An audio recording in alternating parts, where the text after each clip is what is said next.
role. And as we are about to begin the day's activity, happen to be the last day of this conference, we invite your presence with us, as you always do. Come among persons who meet to talk about the welfare of persons in the position of leadership. We want to thank you, God, for those who led, those who have gone through the rigors, those who were at the forefront of leadership of this association. And Lord, I just want to ask you also to have your mighty hands upon those who will be taking over, that you will guide, you will instruct, you will be that person, that element, that force that will always be there, guiding, in front, oh Lord, providing answers to difficult questions. And Lord, once more, we thank you for teachers. We thank you for the gift of teaching. We thank you, God, that we can pass on, we can mold person's life. And as we endeavor and continue to do so, may those in our charge be made better as we, as teachers, prepare them for the world of work. Lord, bless us today. Guide the day's activities. We look to you and those who are to take part, the Ministry of Education.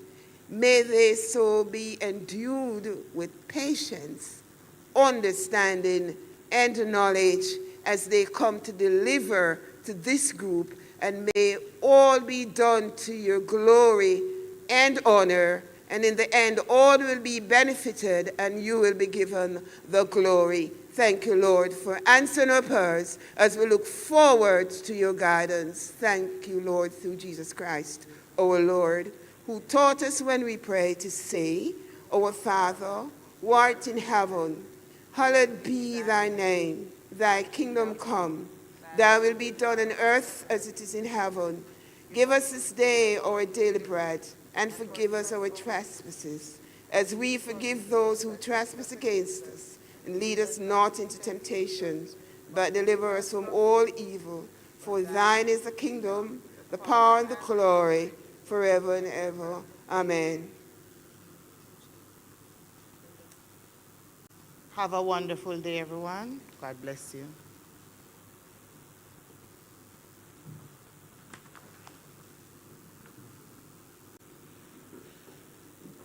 I am now asking Mr. Harrison, member of the Credentials Committee, to indicate the constitutionality of our conference at this time. Mike in the aisle, please.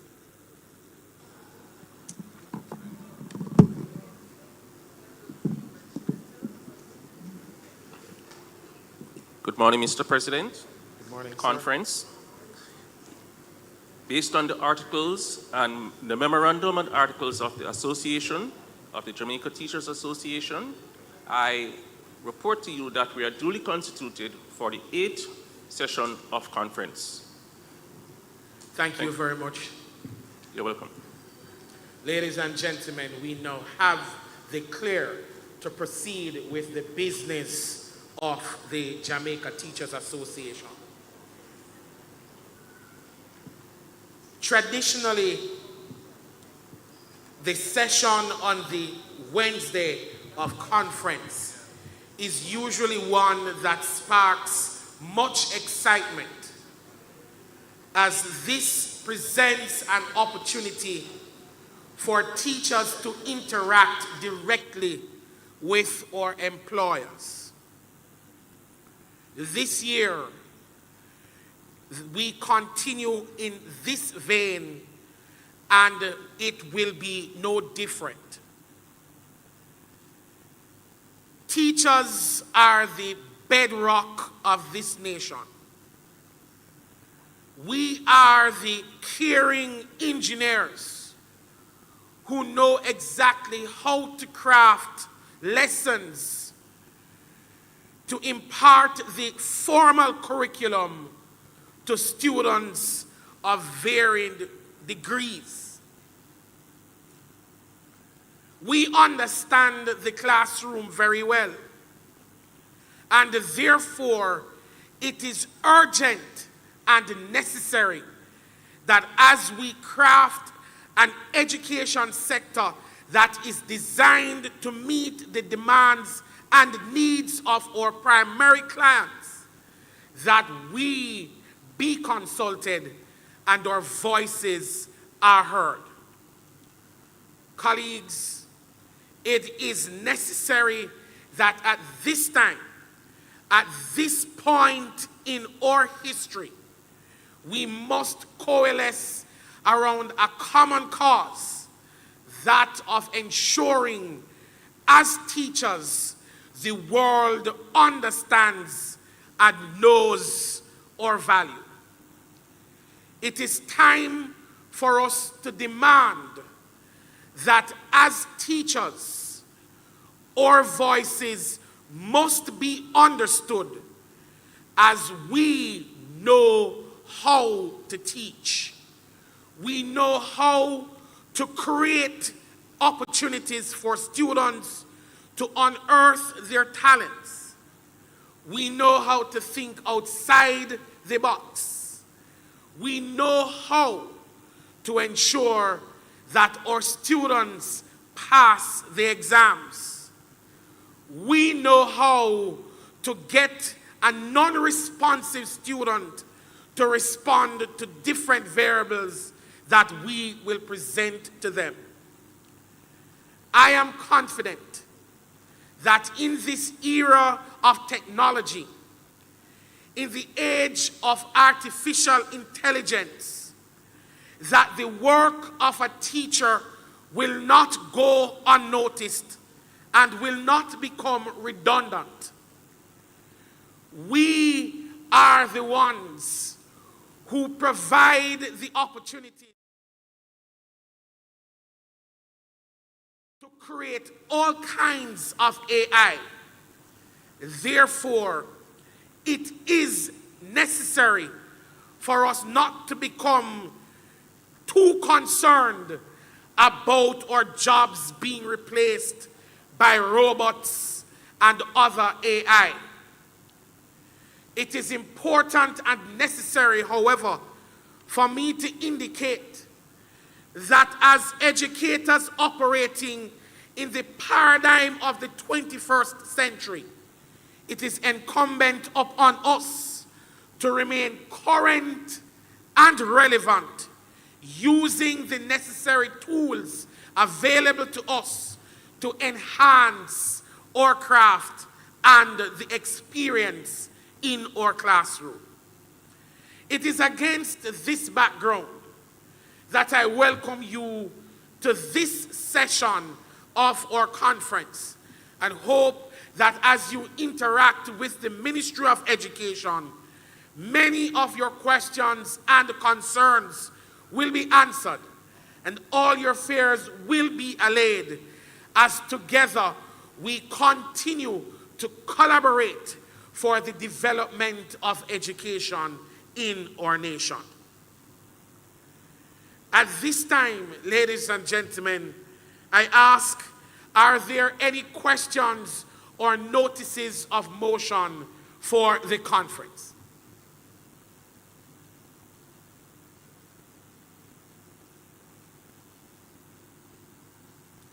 I ask again, colleagues, are there any questions or notices of motion for the conference at this time?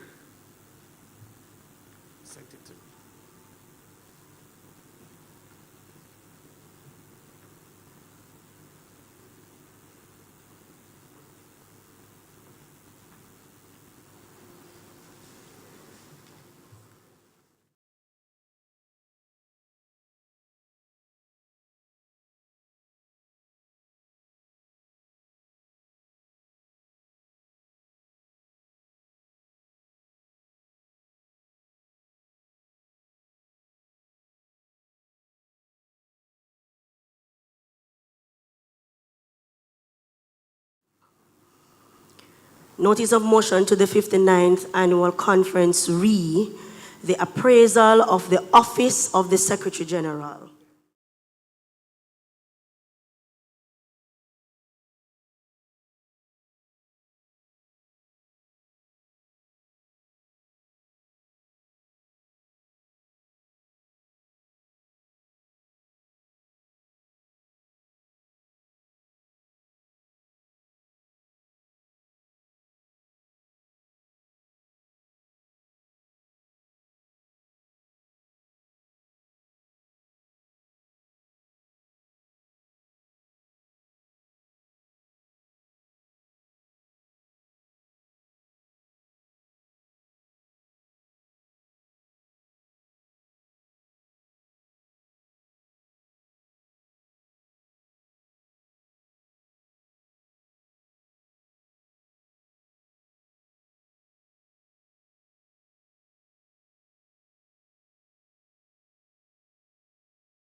Of which include collective will as law, equality, accountability, and transparency. Be it resolved that a regular appraisal system for the Office of the Secretary General be implemented, guided and ratified by the General Counsel, the body responsible for his or her appointment as outlined in the Memorandum and Articles of Association for the conference year 2023-2024. Be it further resolved that the Human Resources Manual be updated to reflect the details of the appraisal to include the length of the appraisal period and the instrument to be used in said appraisal forthwith. Be it further resolved that the matter be discussed and a clear direction of the process be agreed upon at the first General Council meeting in September 2023, and that the above be implemented and the Secretary General be appraised for the conference year 2023-2024. Moved by Melissa Beckford Simpson and seconded by Rayan Simpson. Seconded by? Mr. Rayan Simpson. Noted. Thank you very much for that notice. This matter will be addressed in the next session. Do we have any other questions or notices at this time? Notices of motion? All right, so if there are no other questions or notices of motion, ladies and gentlemen, we will proceed. We are awaiting the arrival of the Ministry of Education team.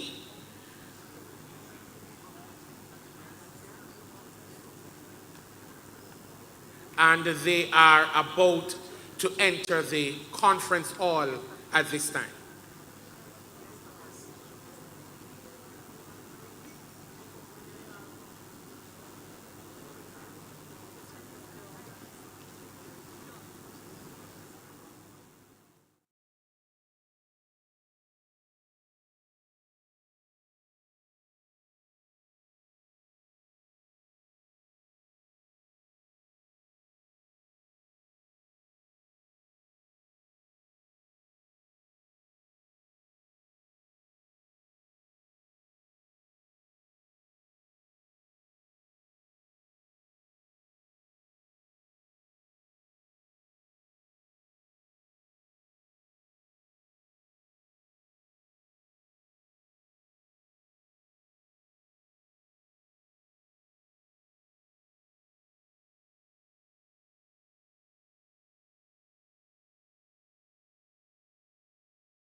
are simply awaiting the arrival of the ministry personnel.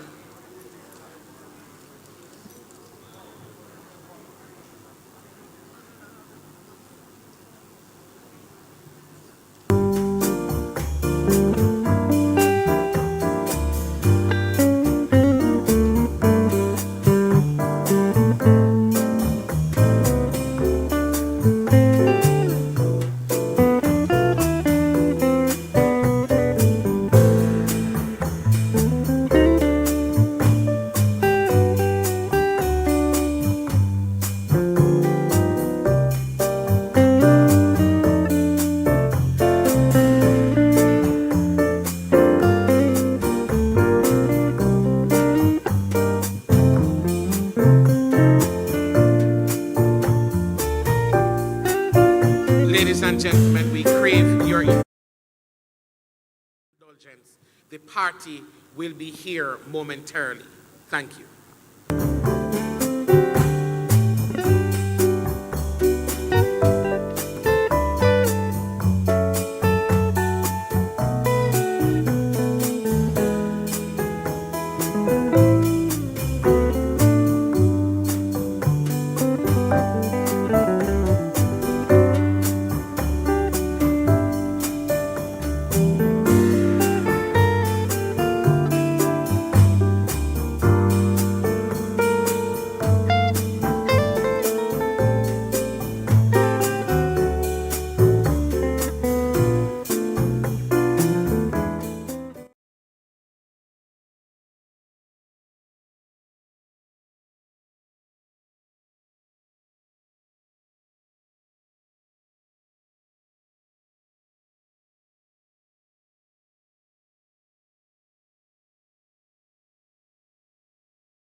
Session of our conference. Put your hands together for the members of the Ministry of Education.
and gentlemen, now that our ministry's team is settled,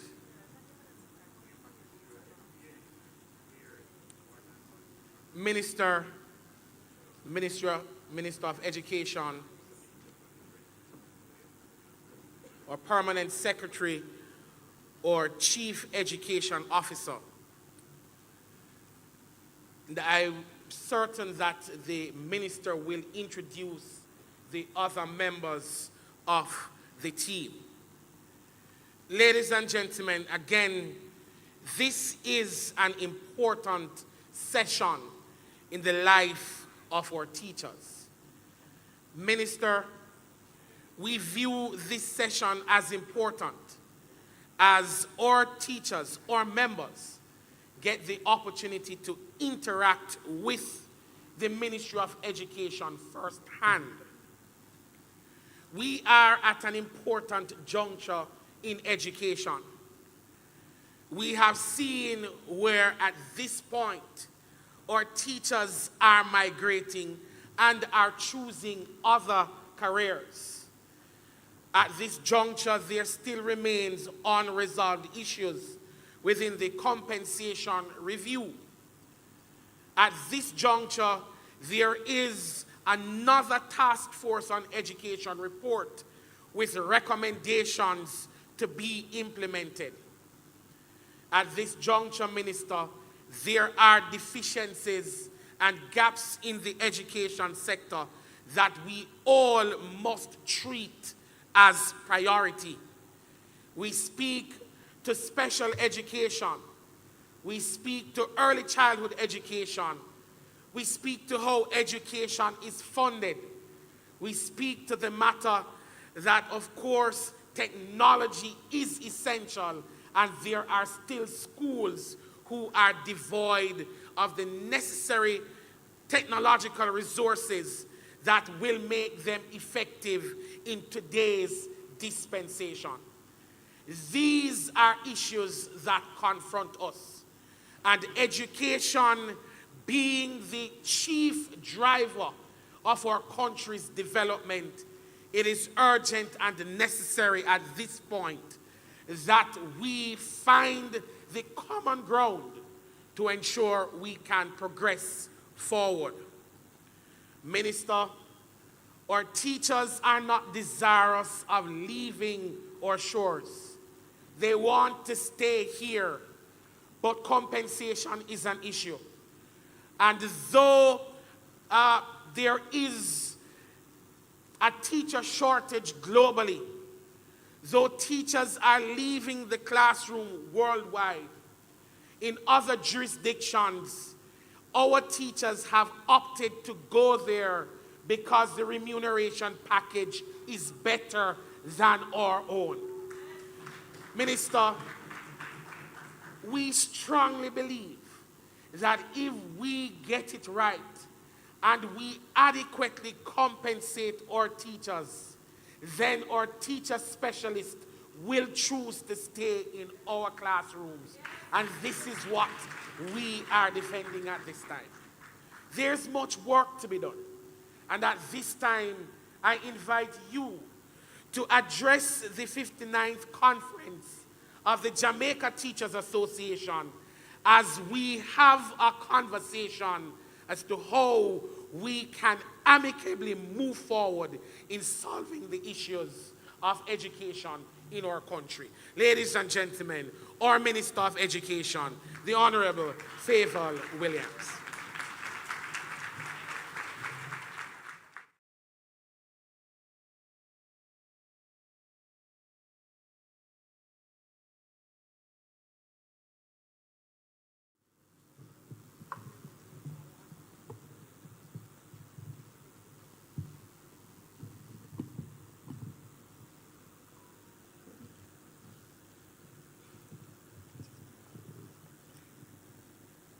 Good morning, everyone. Good morning, everyone. I am sorry, but this looks a little bit better. Thank you so much for the invitation to be here at this year 59th conference. We look forward to the discussion today. And in my presentation, I will try to touch on as many topics as I know that are important to you. But let me begin by acknowledging Mr. Leighton Johnson, President of the Jamaica Teachers Association, and to say to Mr. Johnson, or should I call him Uncle Johnson, Uncle Leighton, to say to Uncle Leighton, I truly am.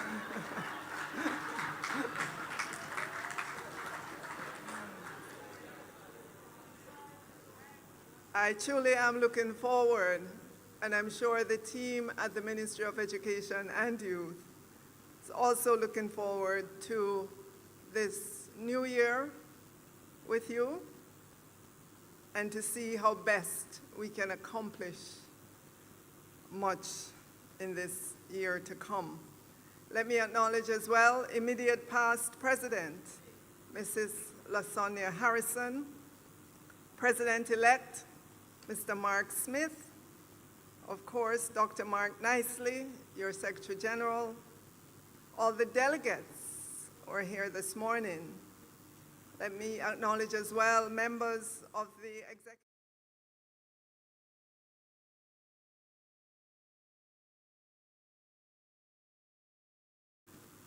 To our Permanent Secretary Acting, Dr. Maureen Dwyer. And you will note that I say doctor. Last year I was not saying doctor, but this year I am saying doctor. So give her a round of applause for that. I know getting to that point involved hard work. Many among you as well have that title, and I know you take it very seriously. And let me acknowledge our Chief Education Officer, Acting, Dr. Kassan Troop, and we have lined up for you our regional directors, our Director of Infrastructure, and other members of other entities and agencies at the ministry. And I'm going to ensure that you have adequate time for questions. So it is indeed my pleasure to be with you again as you meet for your 59th annual conference and annual general meeting. Congratulations to the new executive under the presidency of Mr. Leighton Johnson and President-elect Mr. Mark Smith. Let me join you in thanking immediate past President Mrs. LaSonia Harrison and Secretary General Dr. Mark Nicely for their selfless service and obvious commitment to the education sector and our nation at large. I also must pause to acknowledge the hard work of the principals, teachers, guidance counselors, deans of disciplines, and administrators for being the backbone on which our sector rests and relies.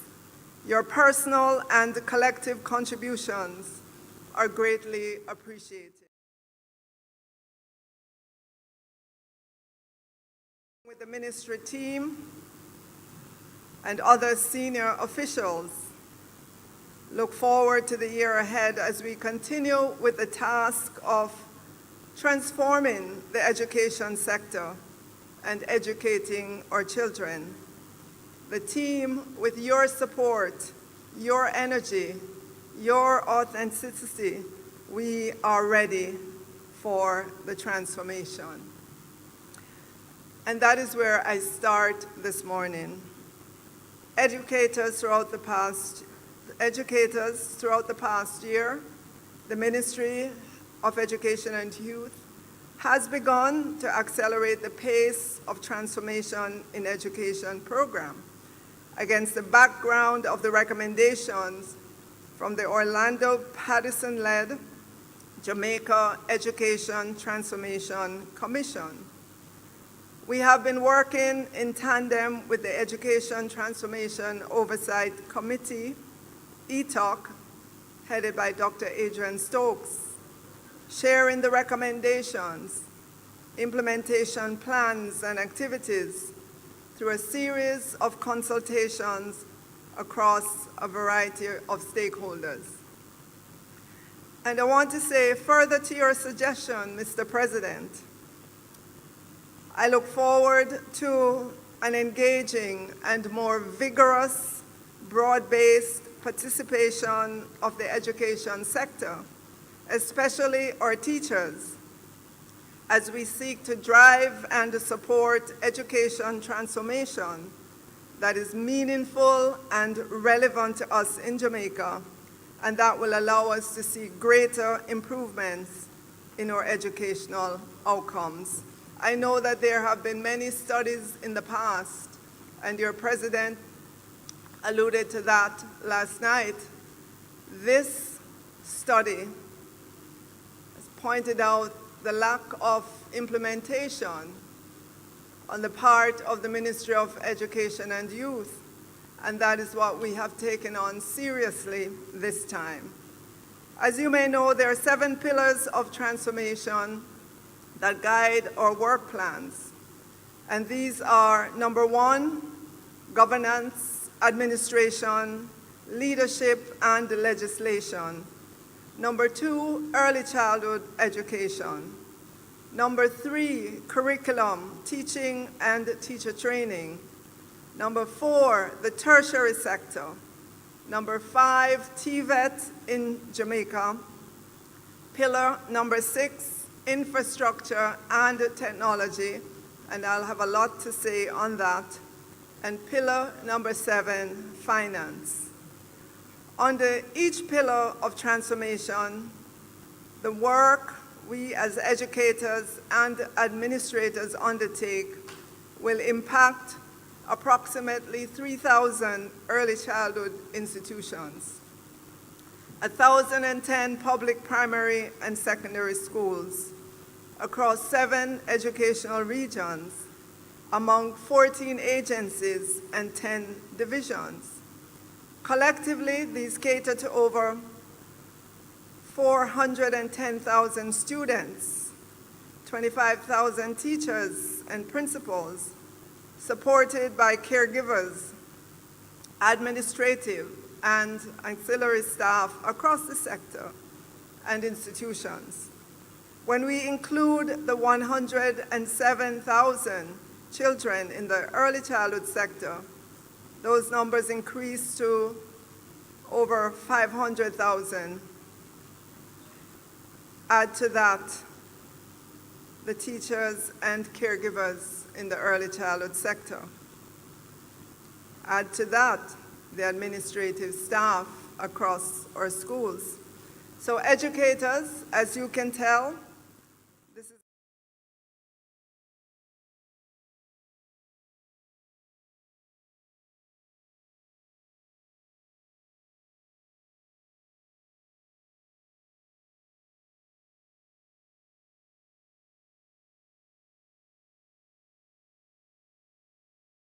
a number of legislative initiatives and to fully implement other policies to improve educational outcomes.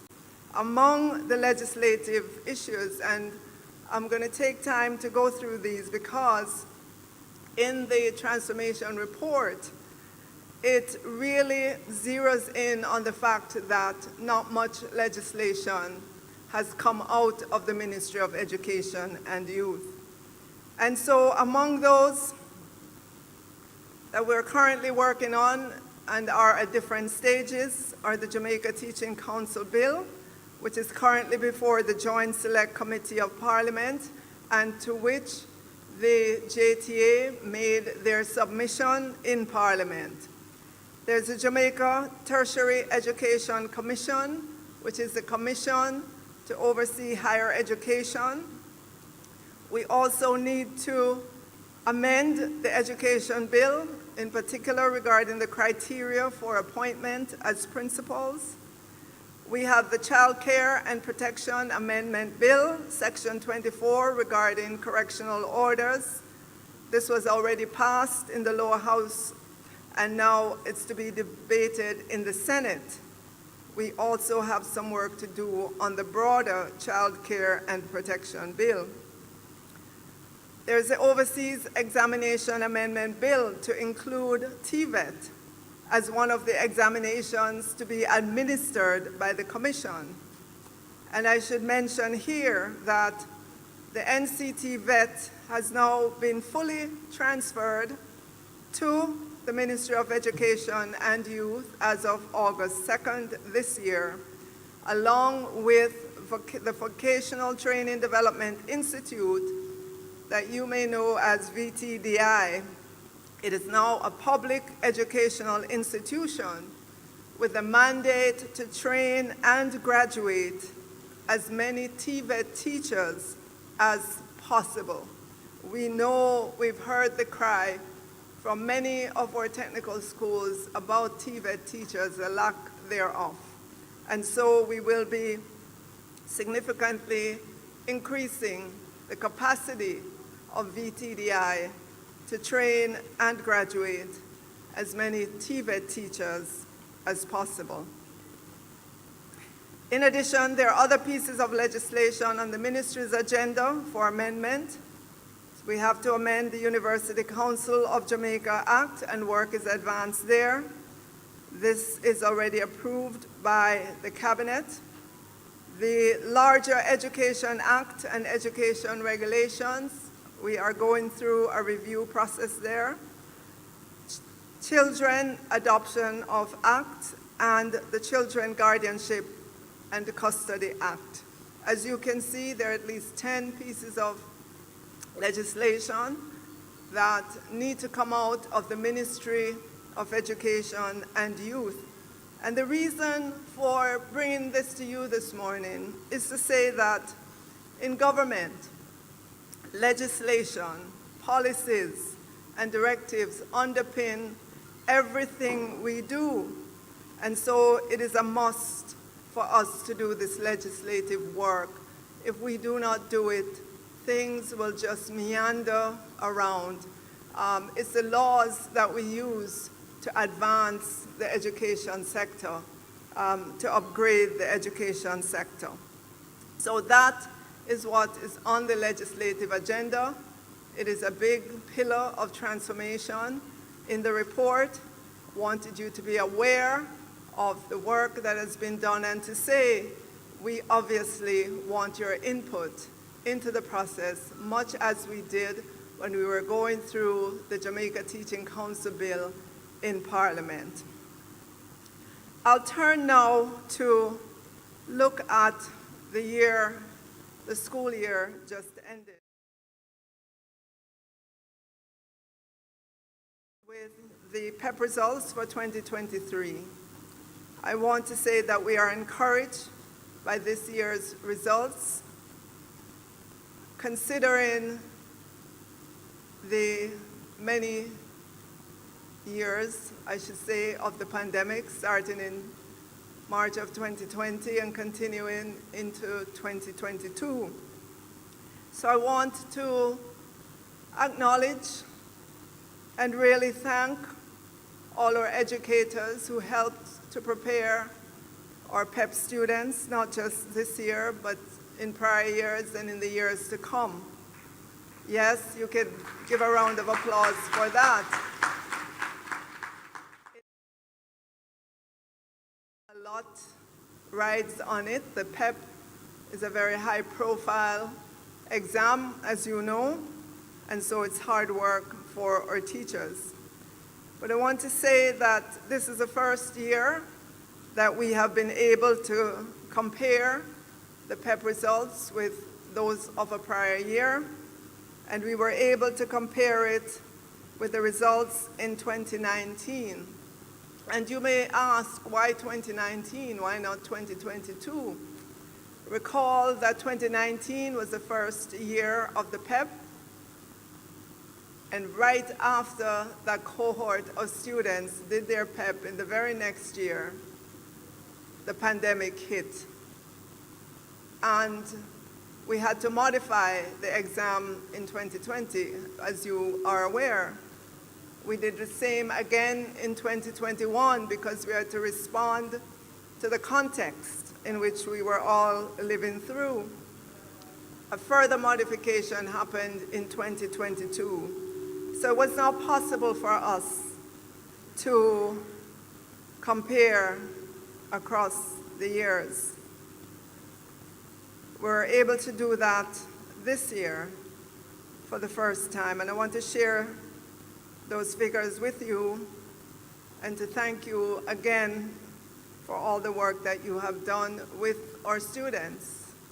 These students this year were those who, they are those who've spent the most number of years in the virtual space, and you were there with them as well. So for mathematics, in 2019, 41% of students were in the proficient and highly proficient category. That compares with 57% in 2023. In science, 49% in 2019. This compares to 64% in 2023 in the proficient and highly proficient categories. In social studies, 63% in 2019, 67% in 2023 in the proficient and highly proficient categories.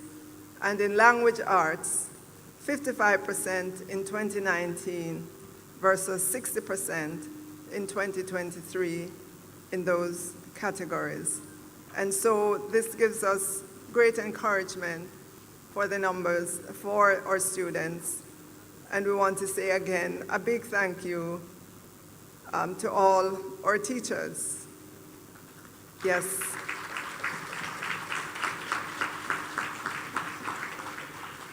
Of course, we know that there's still a lot of work to be done to get those students who were assessed in the categories of developing and beginning of the PEP exam into the proficient and highly proficient categories as they move along in high school. And allow me to share that there is no doubt in my mind that you, our teachers, can get this done. I have every confidence in you, our teachers. Let me say thank you again to our educators for your continued work to support struggling to recover from the disruptions to teaching and learning due to the pandemic. The National Summer School is one element of the National School Learning and Intervention Plan, designed to create learning opportunities focused on closing learning gaps. Many of our teachers participated in the summer program to the benefit of our students. You didn't have to participate in the summer program, but you did, and we want to say thank you. For the 2023, the Summer Academy was designed to target current grade 5 students to help them get to the level of mastery in numeracy and literacy. Additionally, we focused on those students entering grade 7 who needed extra support in reading in order to ensure that they are able to perform at their corresponding grade level. And again, thank you for the work that was done.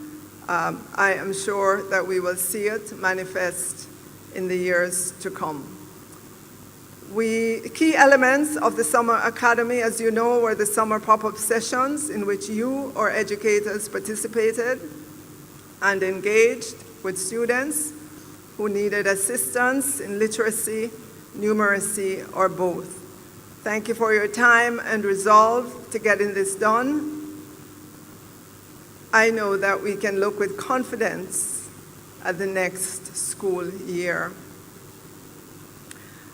I want to turn now to something of importance to our teachers that Ever since I've been in the position of being Minister of Education and Youth, I've heard the complaints.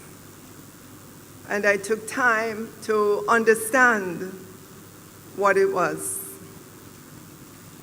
And it's that issue that has dogged the education sector for a while, in which teachers who, after spending 10 years in the profession and are eligible for their 8 months leave, are sometimes not approved for it.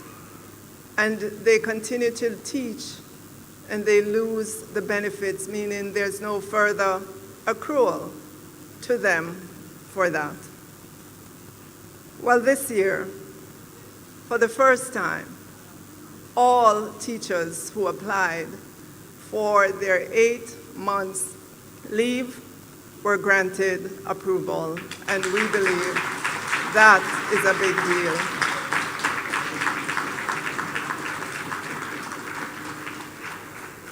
We approve, I believe, and Dr. P.S., you can correct me, 1,300, thereabouts. 1,500 teachers for their 8 months leave.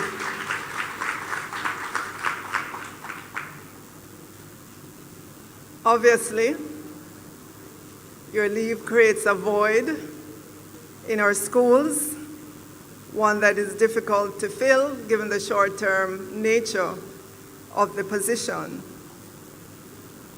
But as you know, we have a facility approved by the Ministry of Finance and the Public Service in which teachers going off on their 4 months or 8 months leave can choose to be their own replacement. And of course, not only will you be paid for your vacation, but you'll also be paid for the engagement at your current remuneration. But it is your choice. It can be offered to you. We'd like for you to accept, but we recognize that it is your choice. Another important listening that I did to our teachers and heard, not just our teachers, our administrators in our schools, was the issue of postcodes. You know what postcodes are and the significance of them. You know that if you get to retirement and you don't have a postcode, it's all kind of problems when you get there. And it takes a while to be sorted out. All that time, you're not getting your retirement and people running around looking for the information and so on. Well, we've done the work. And it started very early in my tenure at the ministry. And so I want to advise you that the ministry has received a total of 5,377 established posts from the Ministry of Finance and the Public Service. This includes both academic and non-academic posts. If you want to know the numbers, 3,413 academic and 1,964 non-academic, such as plant managers, systems administrators, cooks, guidance counselors, caregivers, secretaries, deans of discipline, etc. The regions are in an advanced stage of preparing the letters. We're not just promising you that it's going to be done.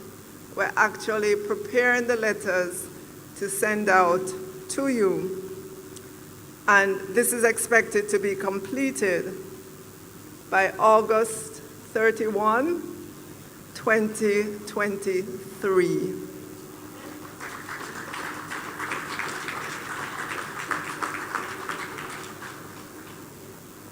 Mr. President, that applause sounds weak.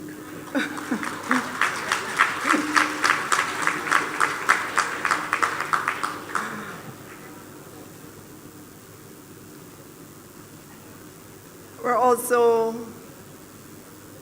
excited about the ministry's recently launched Job Bank portal to streamline the process of bringing together job seekers in a convenient and efficient manner, but it also provides a platform for schools to reach potential candidates, to sell themselves. I know that currently it costs a lot for schools to advertise, and so this platform is there for our schools to use, because I do know as well that within the profession there is movement.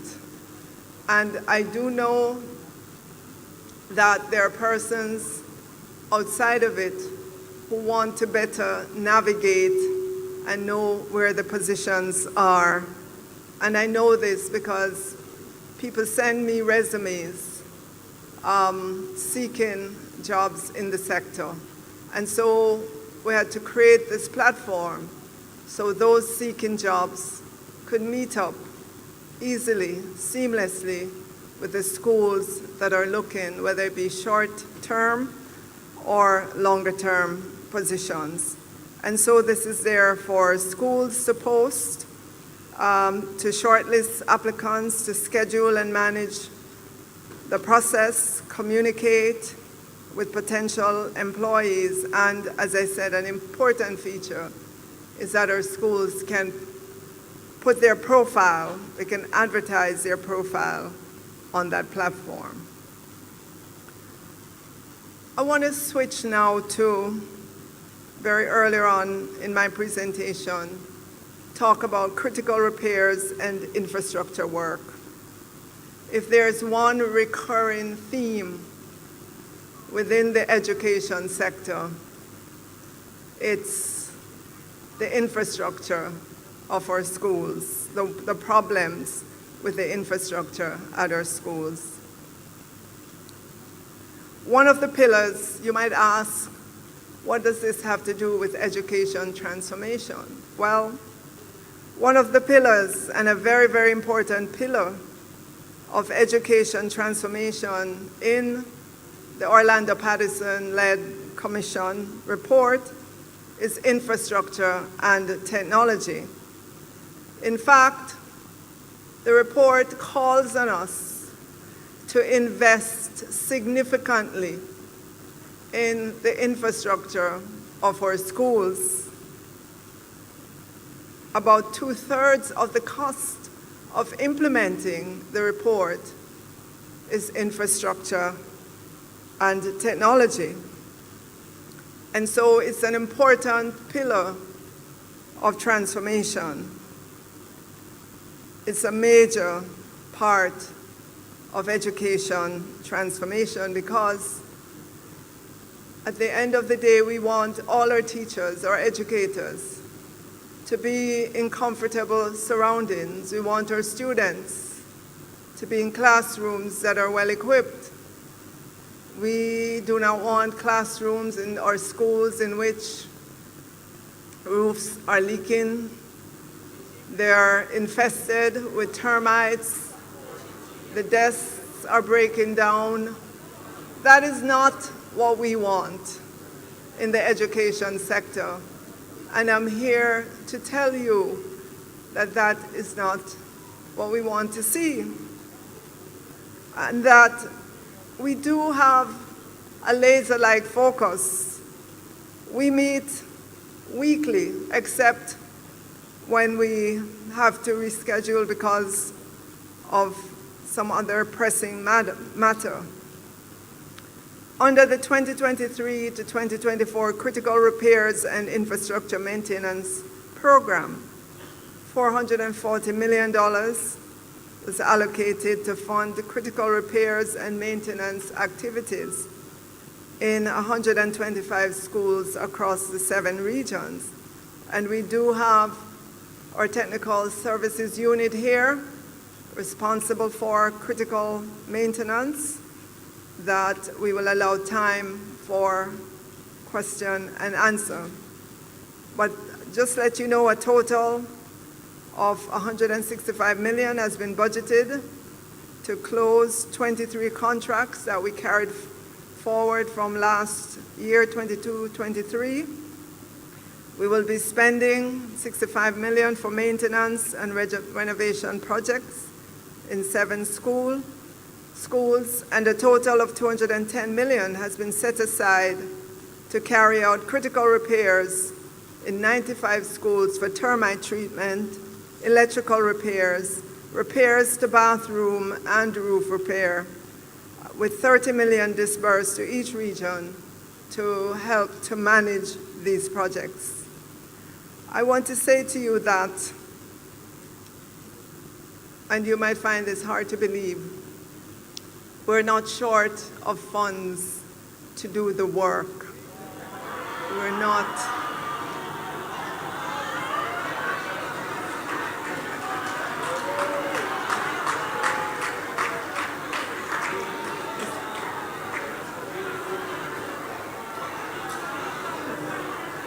It is the truth. It is the truth. What we need is a more accelerated process. It takes too long for the building officer to come out and look, and for design work to be done, and the tender to go out and come back, and go out again and come back. And then he has to go up to the next level, and the next level, and the next level. That's what's holding up the process. It's not the money.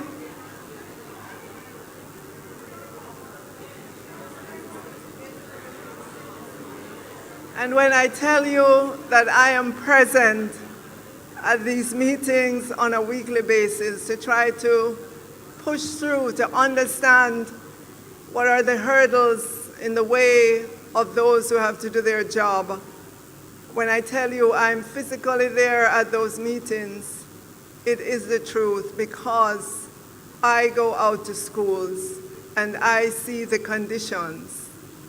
You, as principals, should not have to call us at the central ministry to tell us your roof is leaking, because we should have a database to tell us the condition of the schools. And you know what is true? We do have a database. We do have a database that we need to begin to actively use and be more proactive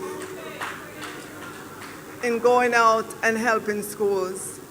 And when I tell you that the Orlando Patterson-led Commission report is calling on us to significantly invest in the infrastructure of our schools and to ensure technology is at our schools, it's to tell you the importance of having proper, fully functioning infrastructure in our schools. I know recently ramps came into focus in our schools. We did publish the information as to how many schools currently have ramps and rails. To date, in terms of the continuing work, 32 schools have been identified as having or will have students with special needs and will require the construction of new ramps. Of the 32, we have to do new ramps in 24 schools and additional ramps in 8 of them. So far, 22 schools have been visited.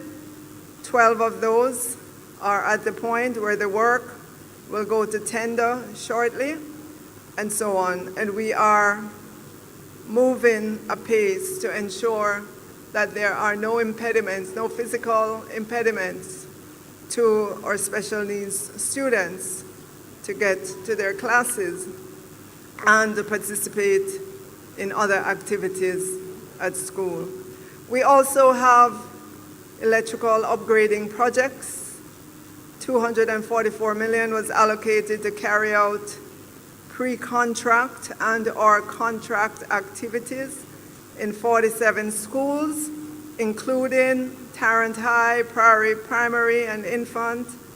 There's also electrical work for Homewood Technical. Bids have been invited for Little London, Savannah Lamar Primary, McGrath, Alston, and Seaford High Schools, just to name a few. Fencing projects, another sore point for schools as schools become more concerned about safety and security. 73 million was allocated to carry out pre-contract and contract activities in 56 schools. They tell me that they have to do the survey work, the design work, and so on before you can see a post, with the fencing at the school. So here again, you may think it's easy to just come and put in a fence at the school, but no, we have to go get a surveyor to make sure that the boundaries are good and proper, and then we have to do the tendering process and so on. But we are committed for all of those schools that have requested fencing, for the fencing to be done. I know school furniture is another sore topic, but by now, my team is telling me that high schools should have received funding for the procurement of school furniture based on their needs. A total of 97 million was dispersed for this. At the primary level schools, 1,400 pieces of furniture, which is student desks and chairs, were dispatched to regions 1, 2, and 4 based on requests and needs. 74 pieces of teachers' desks and chairs were dispatched to Region 5. 3,800 pieces of furniture were scheduled to be dispatched during August here to other regions, additional desks and chairs, and so on. And so if you had put in a request and you're not seeing yet, please contact your region. They will be able to let you know. As you know, we continue to have an active furniture repair program. We have 11 schools engaged to repair school furniture. We also continue to have an active program of creating new desks and chairs across several of our schools. So based on the framework agreement that the ministry has embarked on, 16,000 pieces of furniture are being manufactured, and they should be completely distributed by August 28, 2023. Educators, even as we strengthen the sector via investments in infrastructure and technology, we continue to give our undivided attention to what happens in the classroom.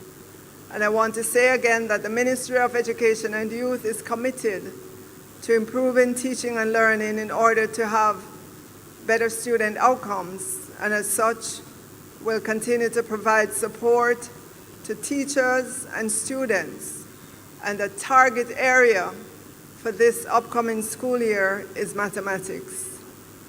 And again, we will be deploying 43 mathematics coaches and 11 specialists to 151 schools.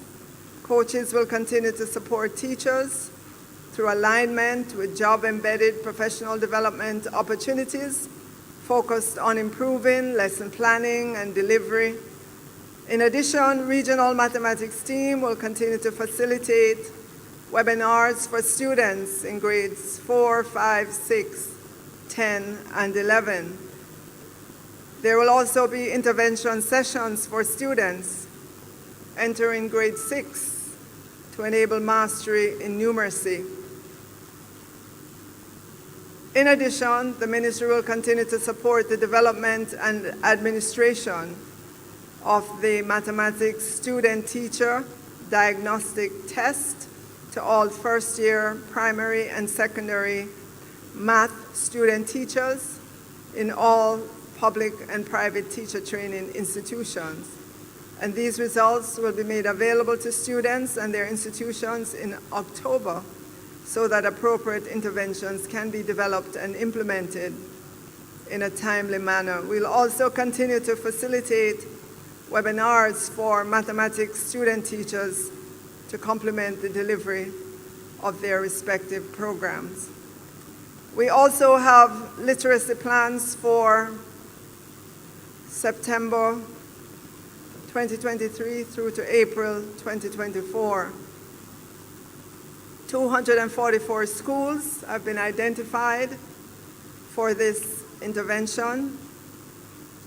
We will begin by revising and providing resources for lower primary in the targeted areas for phonics and literacy assessment.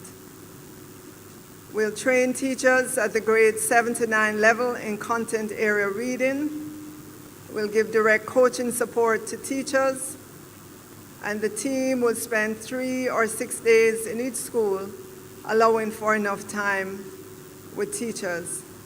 At the secondary level, the team will continue to work with heads of English departments and their teams to enhance the delivery of English literature and to support subject specialists in delivering content area reading, the emphasis at this level being that of reading to learn and to garner information and make decisions. In terms of general professional development, ongoing in-service professional development will be convened with teachers of grades 1 to 3 and 4 to 6.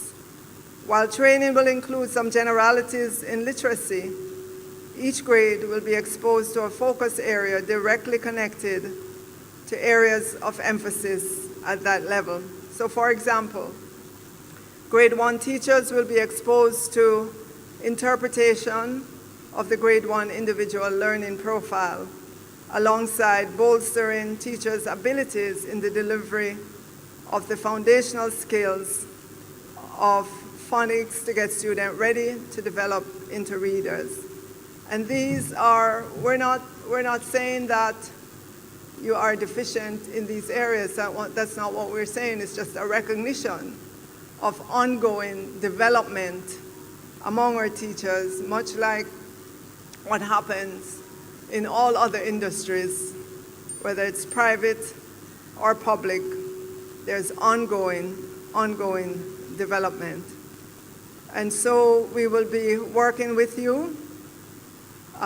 We'll continue to develop and liaise with school-based literacy coordinators, enrichment center coordinators, heads of departments, and other middle managers. The key teachers in schools have both the skills and expertise to allow the work to be bolstered in the classroom. Let me just touch a little bit on STEM education in Jamaica.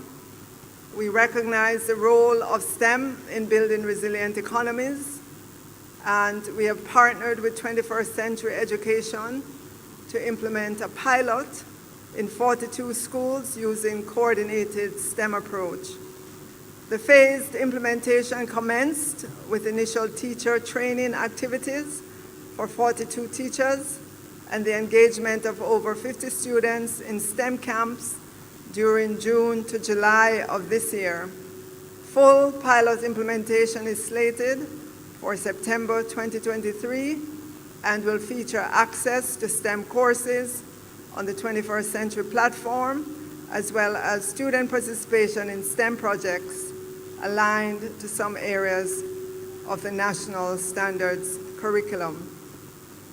Other key activities to take place in preparation for the full rollout of the pilot include engagement of selected teachers, and this will happen during the week of August 23 to 24, principals and technology leads, August 25, and assigned education officers, September 1, to provide monitoring and evaluation support. We look forward to STEM education becoming more commonplace in our education sector. I know that you do it, you teach STEM subjects right now, but they're taught in a discrete way. So you teach mathematics, you teach science, you teach technology, but we want to see greater integration of the subjects. The experts tell us that when we integrate these subjects, magic happens in the imagination of our students. So switching now to ICT, or technology in education. If you recall, this is also a major pillar of transformation. Thank you.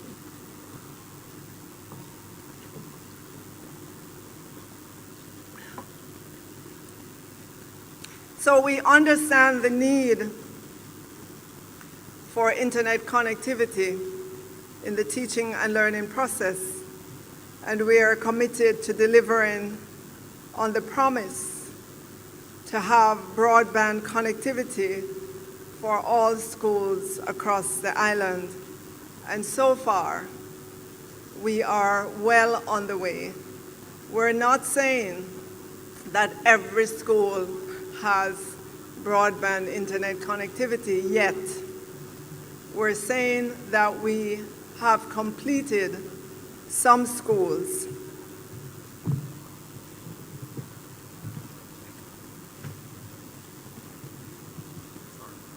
And I believe that we're pretty close to the halfway mark in terms of the number of schools that have been connected. We are using a number of different technology to ensure schools are connected.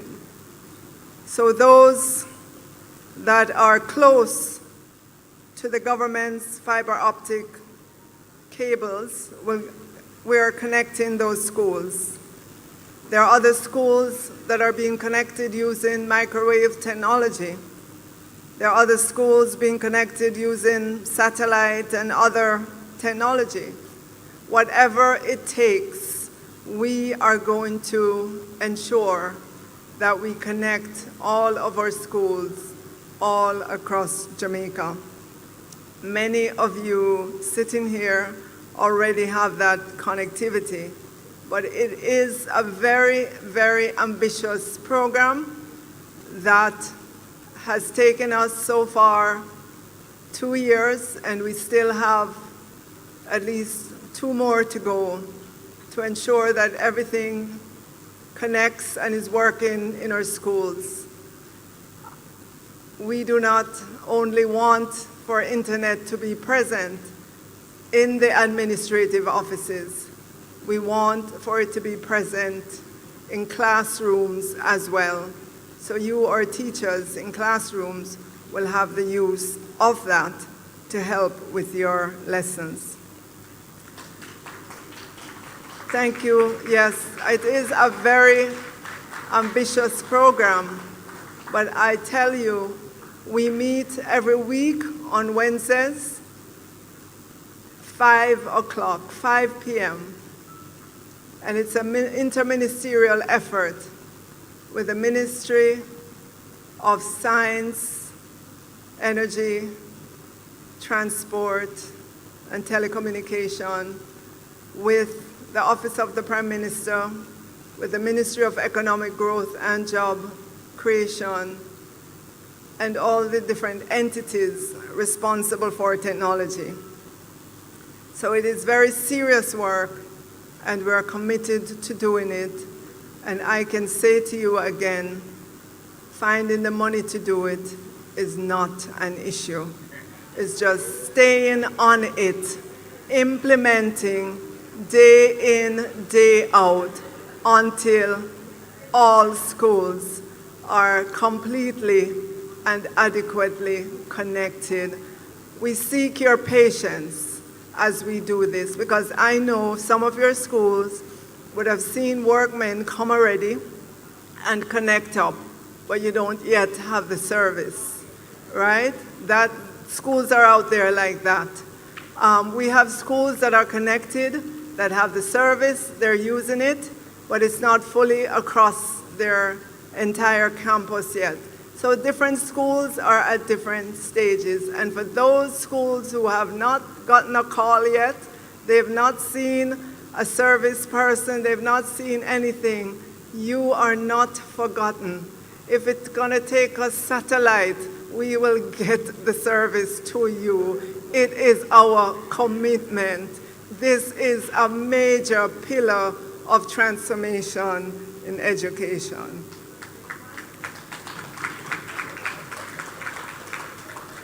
And so, if I say I'm happy to report that 10,000 laptops were delivered to 173 high schools for their labs, you will understand why I am happy today. When we can do things on a large scale in a very short period of time, that is what I like to see. All our labs in our secondary schools have been upgraded. You, the principals, told us how many state-of-the-art laptops you needed. And we didn't give you 1 short or 5 short. We gave you what you said you needed. And so we're asking you to ensure that your labs are protected, that you get the proper security feature for those laptops to connect them and keep them safe and secure, and that the students have access to it. It is to prepare them for greater things down the road, one of which is exams that they will soon begin to have to do online. CXC has been telling us this now for a number of years for us to prepare ourselves. So this is all part of that grand plan as well. For our teachers, you know that we have been distributing vouchers for you to go to different vendors to get access to a laptop. And I'm also happy to report that 83% of our teachers, that is 18,263 teachers, have received vouchers to purchase a laptop. And I want to say that if you are having any issues doing that, please let us know. Do not sit there, because we have distributed, of the vouchers that we have distributed, there are a couple of thousand teachers who still have not gone to purchase that laptop. So we want you to have access to the laptop. So please let us know if you're experiencing any issues. Of course, we want you to use all the resources, the e-resources that are available to you, that we spent quite a lot of man-hours together with you creating for you. So we want you to have access to it. And so you're going to need your laptop, connectivity, and so on to do it. Resources are available on the ministry's website. We have 1,238 recorded sessions suitable for instructions from early childhood to tertiary that we'd like for you to use. We have the available lessons can be retrieved from the MOEY's video lessons catalog, and you can access them as well through PBCJ, the EHSN network, and other platforms. Additionally, This is the third year that we are distributing e-books for public secondary schools, and we remain committed to continue the introduction of e-books. Again, for the students who have access to e-books, we got that information from you, our schools, to let us know which student has a device, has connectivity, and can make full use of the e-books. And for this year, e-books for grades 7 to 11 include principles of accounts, principles of business, integrated science, English language, and this is available for teachers and students. And educators, I want you to keep me updated on the usage of e-books in your classrooms. I look forward to your positive engagement with technology and seeing how this drives greater student outcome. So I'm winding down because I want to allow as much time as possible for questions. And so as I wind down, I take note that approximately 24,000 students have taken advantage of the Sixth Form Pathways program available across the 2 years of Sixth Form in schools. We could not have done this without you, our educators. And for this, I say thank you. Mr. President, that's pretty puny.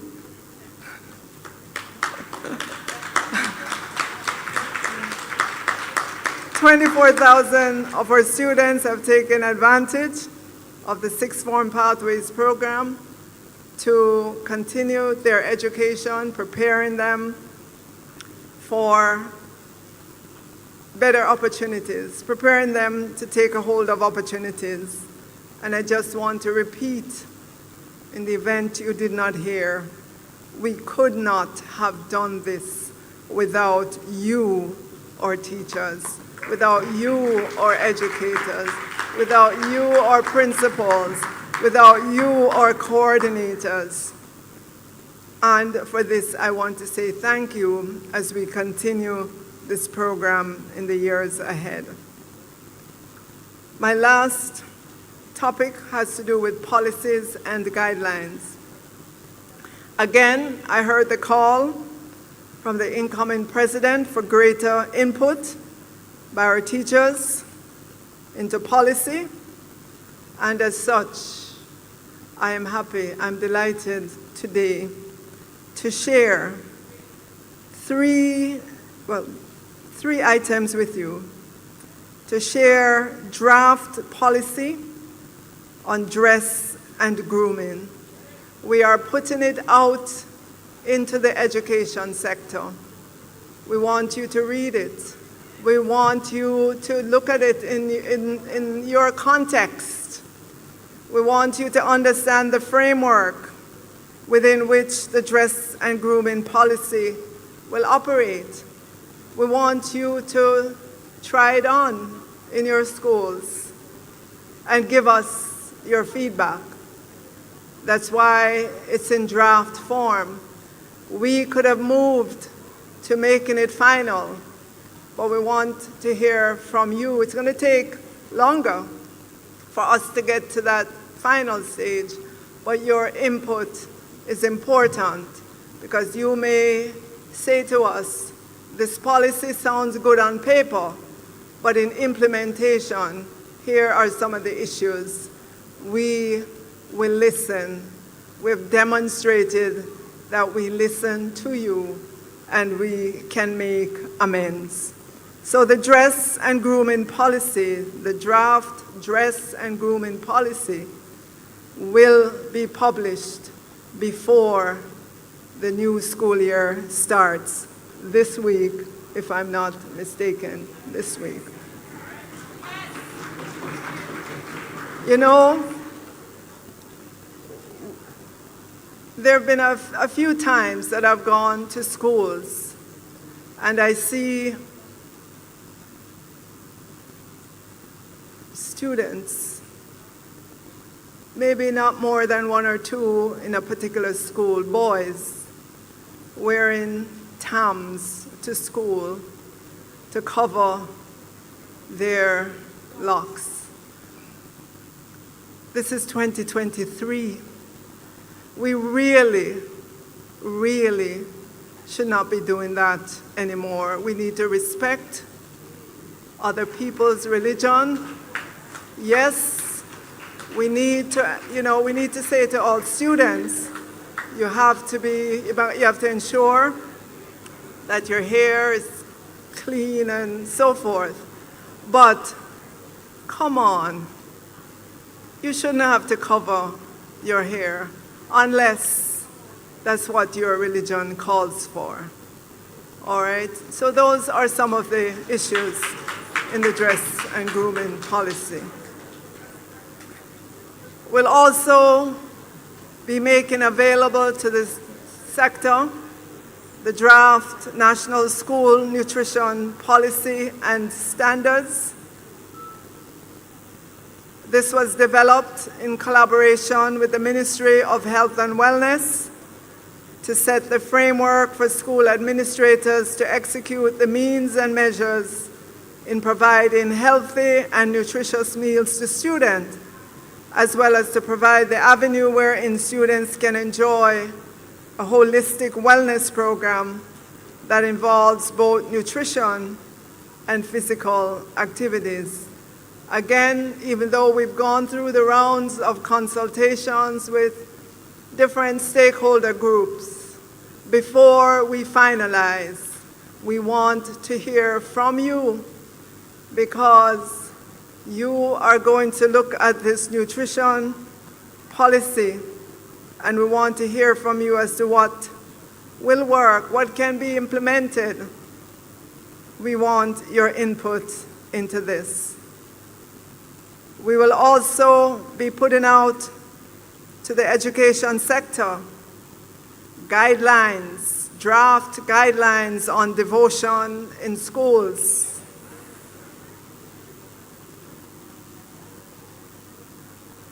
The guidelines for devotion in schools are designed for upholding civility and teaching the core universal values, which are milestones in the character building of the nation. Therefore, the aim of these guidelines is to create an environment wherein devotions contribute effectively to the holistic development of each student. But there are going to be some don'ts in the guidelines. There are going to be some things that will not be permitted. So we want to put it out to as broad an audience as possible, you being our educators and others. It will be a public document in draft form, and we encourage you to let us have your thoughts and your comments, and we will create an email address to which we can receive comments, written comments. We'll create other platforms as well, because we want to hear from you, and we want to ensure that we do not experience again what was experienced at one of our schools. Finally, we continue to encourage our principals to provide as much support as possible for our teachers, giving consideration to the following strategies. And principals, we know that you do already, but we want to encourage you to do even more. We want to encourage you to elevate teachers' voices, give recognition to the agency of the teacher. Listen to them. Let them share their big ideas.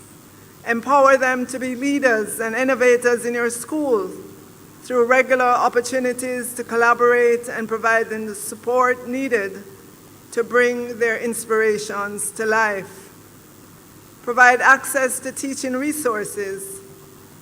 And I want to say to our principals, teachers should not be using their personal resources to procure teaching aids.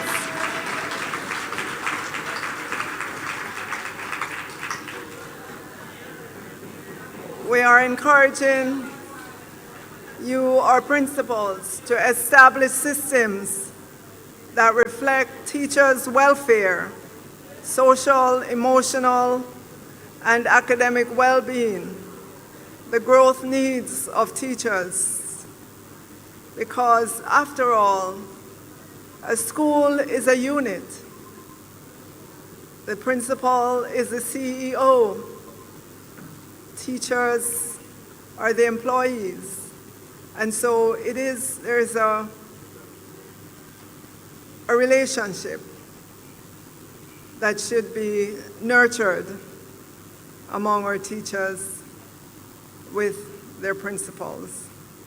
We want our principals to establish active mentorship and induction programs for teachers.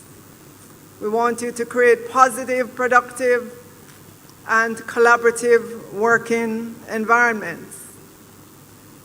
Schedule common planning times for those schools that do not do it now. Facilitate access to pre-prepared lesson plans and technological solutions to reduce the administrative burdens on teachers. So educators all, the team at the Ministry of Education and Youth, remain focused on your concerns. I thank all those educators who call me, who WhatsApp me, who stop by when they see me, whether in the supermarket or wherever, to share the realities with me from time to time. I really appreciate it. It helps to refine my own thinking, and it helps me to focus on what is critical for you.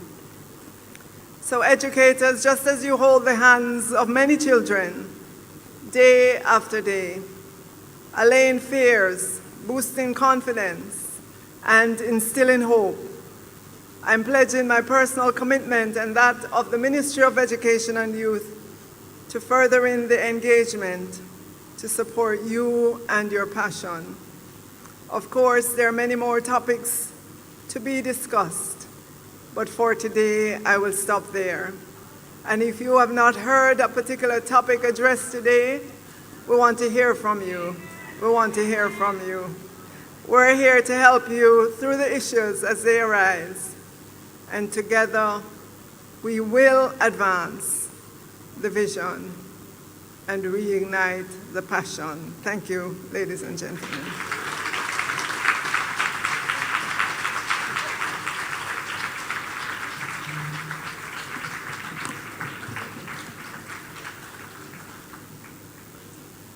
Thank you very much, Minister. Ladies and gentlemen, it is now time for questions and answers.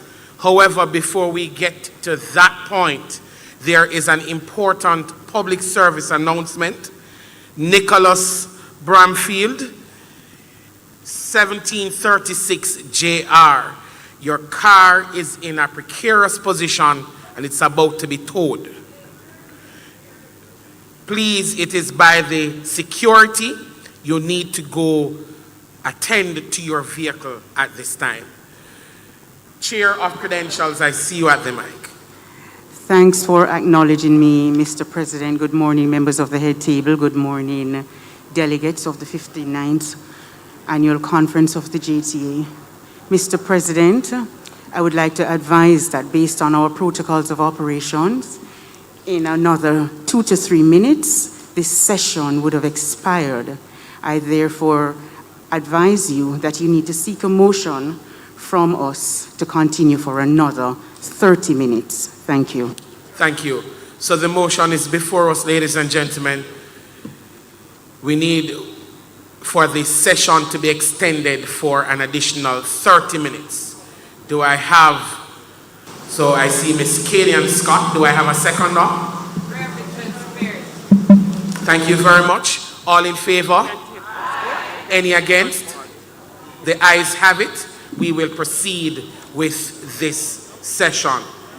Minister, we have noted the range of activities and initiatives that have been implemented and introduced, all in the name of transforming education.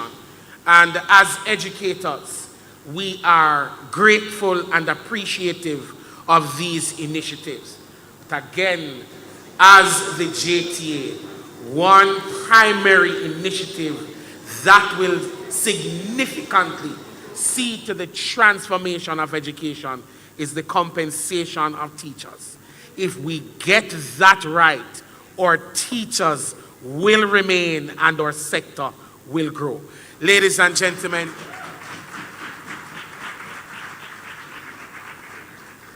please note there are 2 mics and persons have already aligned themselves behind the mics.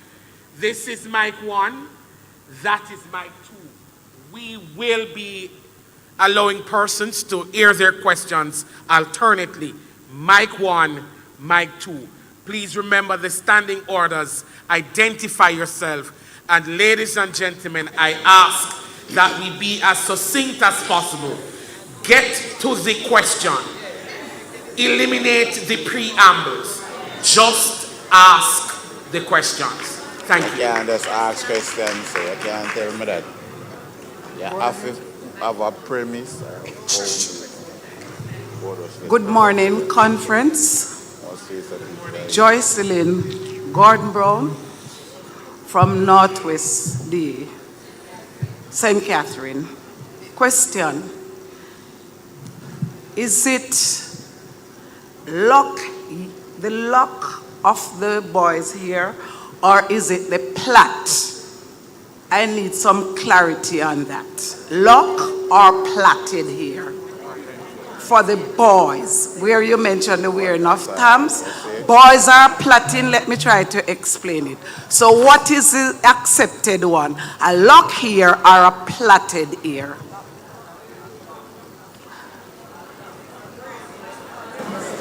Or braids. Sometimes the braid are in the boys' hair. So we need some clarity on that. My next question is, why the trained teachers in basic schools are experiencing so many challenges to get their laptop? Ladies and gentlemen, of course the member is on the floor. She's asking her question. The ministry team needs to hear. So we are going to ask that we extend the courtesies to the persons asking the questions and remain quiet as possible. Thank you. My next question was, why the trained teachers in the basic schools are experiencing so many challenges to get their laptop and their tablets, because some of the teachers have not received none of the above. Thank you.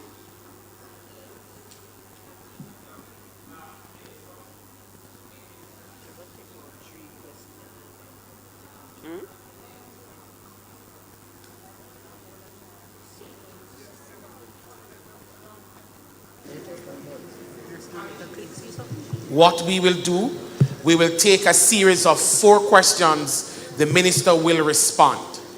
So we are now over to mic 2. Good morning, conference. My name is Antonio Baker. I'm a delegate from the Portmore DA, St. Catherine. So, Minister, I want to express my thanks. The last conference I stood, I raised the matter about post numbers, and you gave me a time frame that has passed, but I see where things are happening where that is concerned. So I want to express my thanks to you. I sat there and I was prepping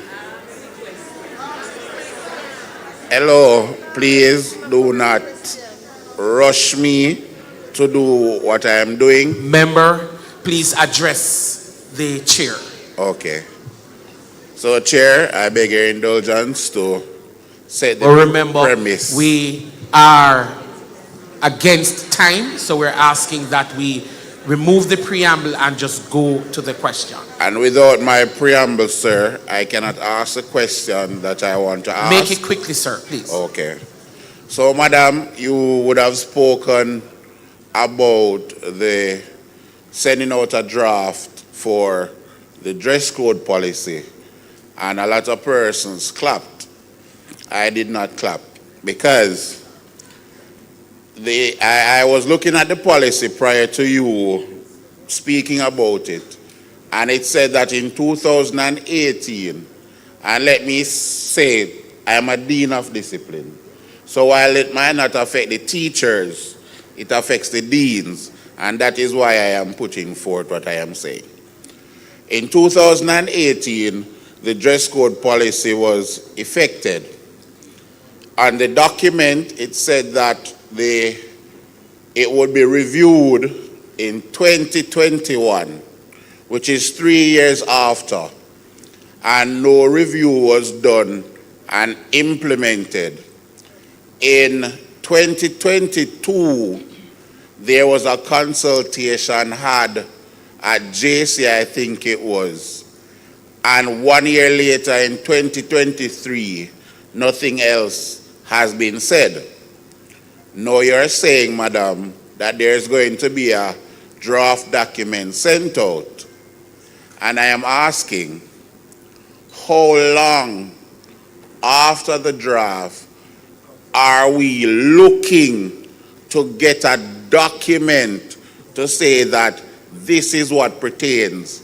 Because already I am under stress, ma'am, to ensure that we work with what has been said.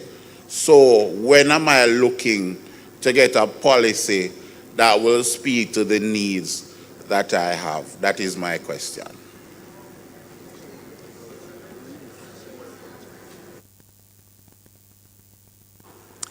Good morning, conference. Nikisha Johnson, Blue Mountain Valley DA, St. Thomas.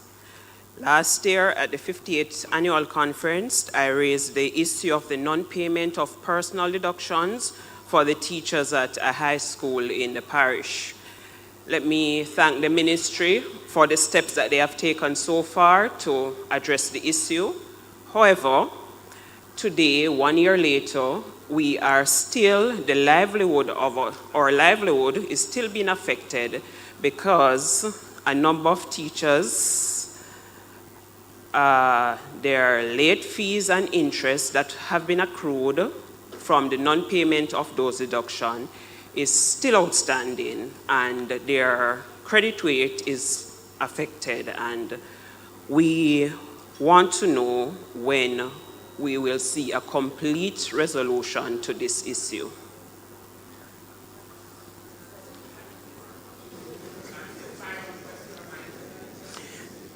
Good morning, conference. Marjorie Harris, delegate, East DA, St. Thomas. Okay, my two questions, safety and security. What of the surveillance cameras that were promised to schools after the Daniel saga? And secondly, what about schools that are well fortified and fenced, but you do not have anybody to man the gate because schools can't pay them and the ministry is not paying them?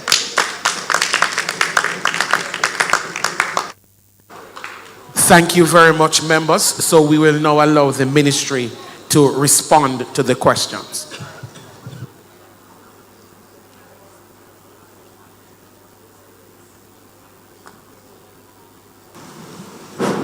All right, so I'll start with the questions or issues that Ms. Joycelyn Gordon-Brown posed.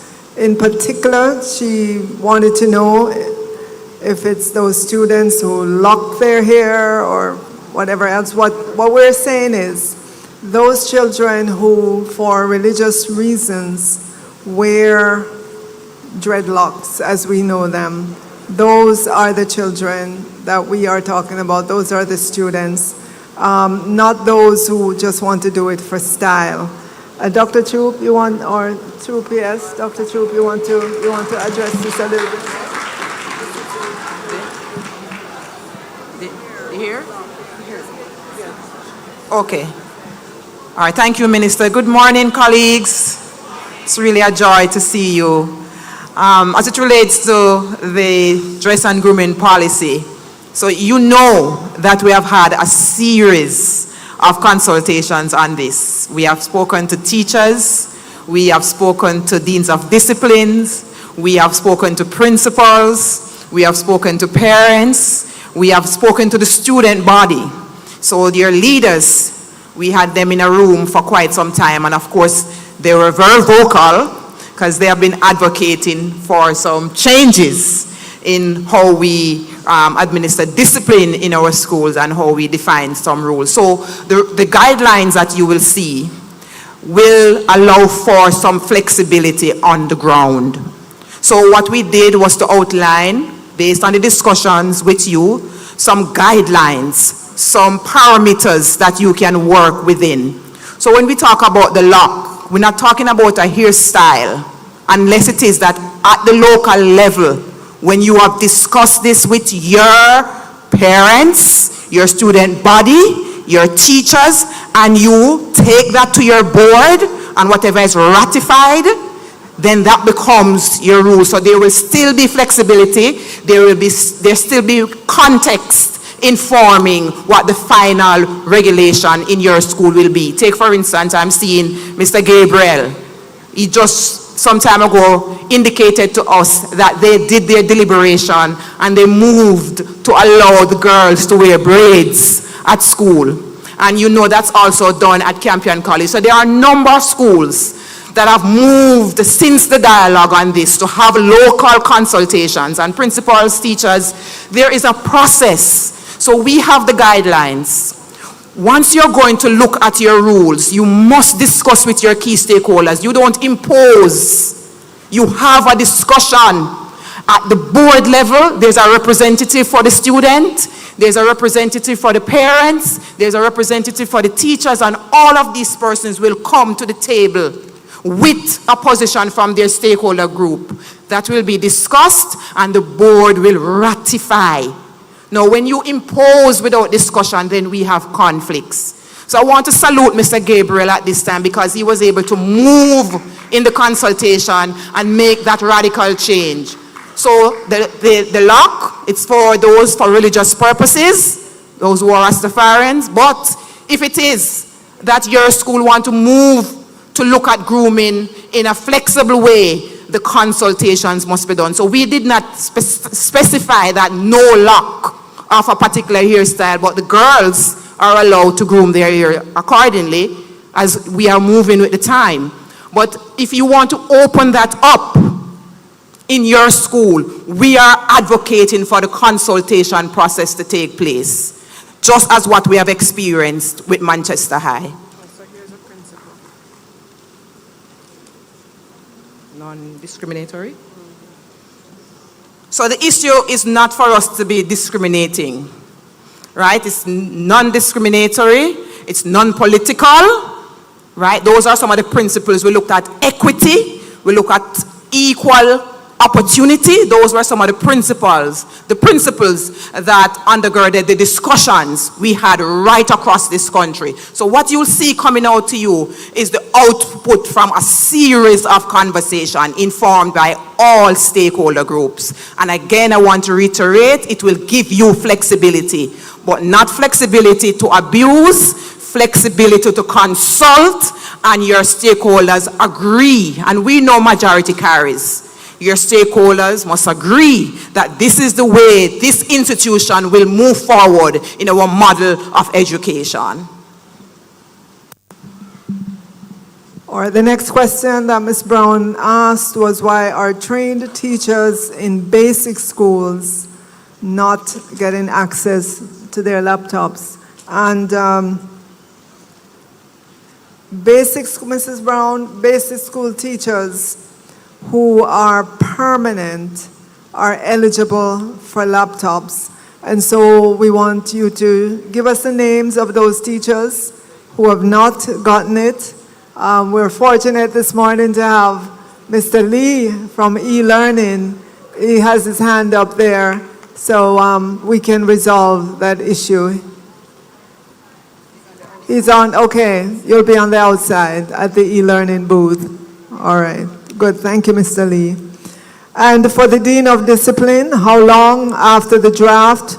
By the first term of the new school year, we will finalize. Obviously, we don't want a draft to be out there for too long, but we want to give you enough time for you to send us your comments and so on. But by the end of the first term, we expect to finalize that. And I'll ask the PS to take the issue from Ms. Johnson, Nikisha Johnson. Thank you, Minister. Ms. Johnson, what you describe is unfortunate, but there is an issue. If you're relating to a school in St. Thomas, you should let me know, because we have our auditors in the school now trying to do some reconciliation so we can have the matter solved. Let me know if that's the place you're referring to. Yes, and the regional director, Mrs. Blackwood, who is here, she's well on top of it. But we need the auditors to give us some findings around causes and so on. And the ministry will take care of any kind of damage that came out of that. You know the internals of that situation. Thank you. To add, when I spoke with the administration of the school recently, I was told that we would have to write to the Attorney General if we want our late fees and interest to be paid. Hence, I brought the matter here. Mm-hmm. We will do the advocacy. Yes, well, so I'm saying if there are damages, the ministry will take that on because we're well aware of the situation. So. Thank you. All right, and with regards to the issue of surveillance cameras and security, we have done an assessment and, well, of all the schools, and it will cost us $1.5 billion to ensure that our schools have a minimum of 16 working cameras at their school. Obviously, we have to take this through the process, but in the meantime, I know for this school year, 15 schools are slated to get surveillance cameras. We've done the survey as well of existing schools that have cameras to see whether they are working or not, and we've identified those schools with cameras, with their cameras, how many are working, how many are not working, so we'll move to fix those, and we will add 15 cameras at 15 schools. The person, Marjorie, you mentioned Brayton Infant and Primary. Of note, we took immediate steps together with stakeholders at the school to ensure that cameras are installed at Brayton Infant and Primary. I don't have the numbers off the top of my head, but I know that we added to what the school already had. And, okay, the procurement is happening right now. So, yes, that was not just talk. After that very horrific situation, we have taken the action. Thank you. Mr. President, I think that answers the issues from the four persons. Thank you very much, Minister. We will now move to the next series of questions. Again, persons have aligned themselves, same process, mic 1, mic 2. We will alternate for the next 4 questions. Member at mic 1. Morning, everyone. Sean Blair, Central DA Trelawney Association, delegate. All right, so with all the numerous deficiencies that the early childhood sector is currently experiencing, and I want to highlight that as a male in early childhood for the past 13 years, what is being done urgently to address this, the most critical and most important sector on the educational spectrum? That's one. Two, is the name caregiver or caregivers the correct name to be given to a set of individuals who, in the absence of the trained teacher, has to carry out the same responsibilities? And to follow up on that, I believe that these individuals should receive allowances based on their job descriptions for protective clothing. And thirdly, there are some persons who have done the summer program and up to date have not received their payment. What is being done about that? Thank you very much, member from Trelawney. Mike 2. Thank you, Mr. President. Mark Malava. Let me just begin by commending the minister on the move for character education. Commendations are also in order, Minister, for the move to for postcodes. I want to also thank the team on a personal level for the cameras that my school will be getting and for fixing the steps that are being taken to fix the roof at the Yalas High School. Long overdue, but thank you. I feel relieved. Minister, I want to speak to the issue of teacher migration, and I'm seeing the data that has been promulgated, and I'm questioning the data, from this standpoint. You're using data for the Easter term going into the summer term. Now, from a principal standpoint, principals would have already taken steps to address those resignations. And those resignations have very little to do with going into the new term. So, the new school year. The data that would have been most applicable is June, July, August, September. Minister, I know about quantitative data, there is qualitative data, there is mixed method. And from where I sit, Minister, there is a crisis that is on the horizon, and we have not begun to have the dialogue in the way that we ought to be having the dialogue to address this matter. So it is something that I'm very much concerned about, bearing in mind that this has been happening over the years, and I am short of teachers. Anybody want to come to Yalas, just send an application. The other point that I want to make, Minister, quickly, I'm happy about the fact that the narrative, the discourse is beginning to gather momentum as it relates to transformation. In the Orlando Patterson report, Pathway 1 to Transformation speaks to incentivizing teachers. We missed that opportunity with the recent compensation review, and I'm saying this, Minister, it has left a bitter taste in teachers' mouth, in how it was treated, in how it was handled. Teachers were cajoled, bullied into accepting this deal, and it was a bad deal for us.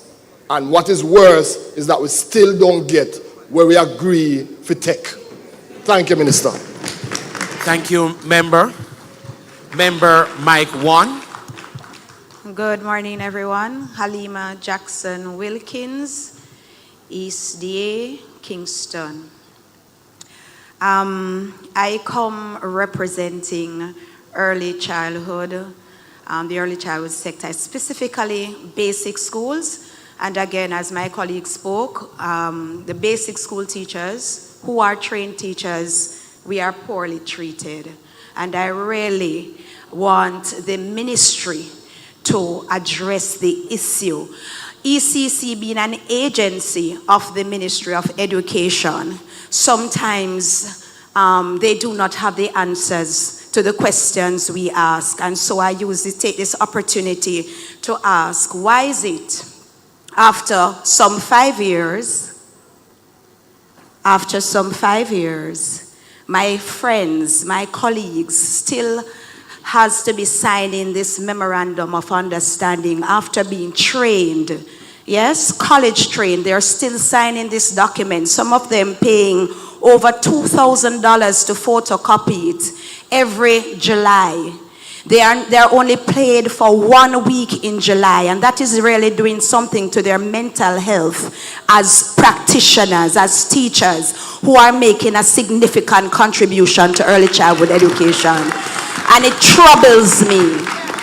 Even though I myself am a trained teacher, I was permanent in the ministry in 2009. I have to speak about this. In 2009, I was made permanent, and in 2014, I was kicked off because I left from one basic school to another to make a difference, a massive difference in advancing a school that has over 300 children. Now I have been shortchanged, and my colleagues too are being shortchanged. And I'm asking if there is any way, and I believe there is because there's money available. So I'm asking if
everything is being compromised, and so we need help, Madam.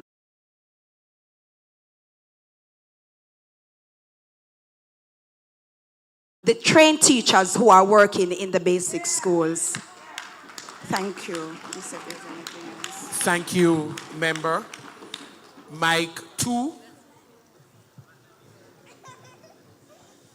Good morning, Mr. President. Eaton McNamee, General Counsel, Principal at Broadleaf Primary School in the parish of Manchester. My school was merged with an infant department. My salary has not been increased. The allotment to my school to take care of the teachers' needs, the students' needs, have not been increased.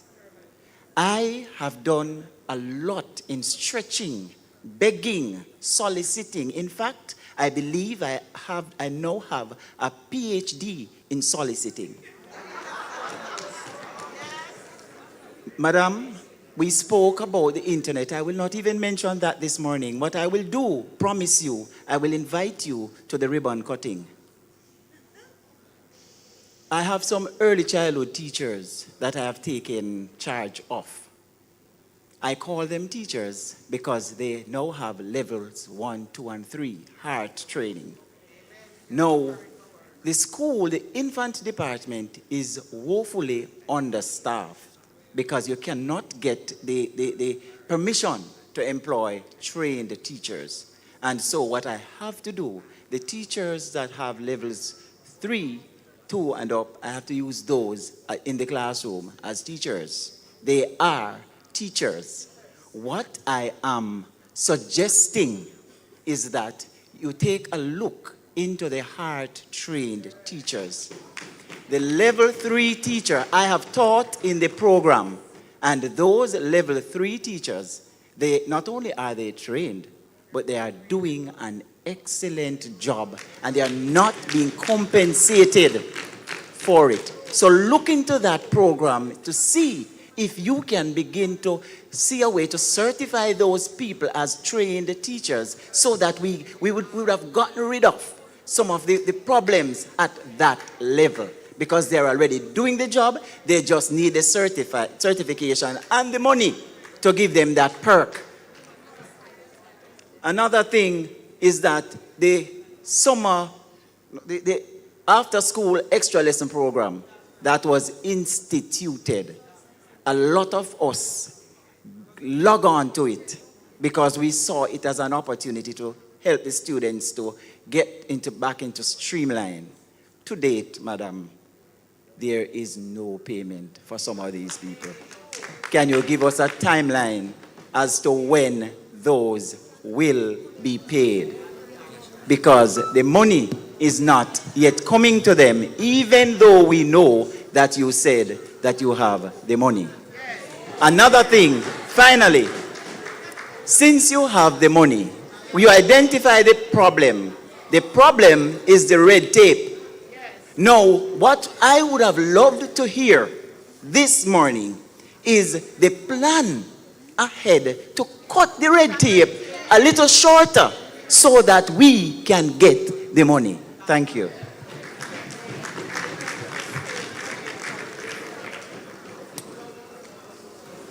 Members of conference, we have now exhausted the 30-minute extension to the session. We adjourn this session and start the next session.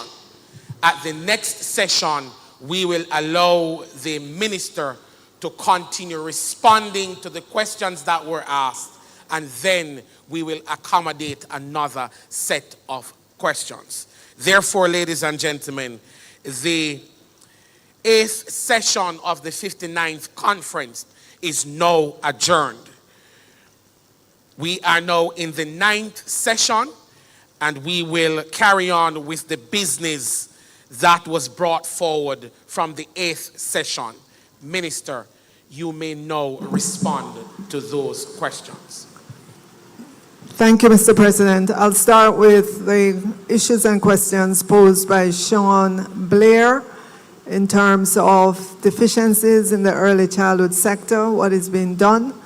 So it was just recently that I asked Mrs. Deslandes, who is the CEO in the early childhood sector, to go through all of the schools, ones that are approved based on the standards, ones that are still lacking in meeting those standards, to give us a comprehensive list so that we can see where schools are not meeting, how the Ministry of Education and Youth can help them. I've just recently gotten that data, and we're going through it now in order to help more of our schools, our early childhood institutions, to meet the standards. And we believe that doing that will, move the sector forward significantly. Some of you talked about hiring of HEART students. I think Mr. Matnami talked about that, students with levels 3. We do it right now, right?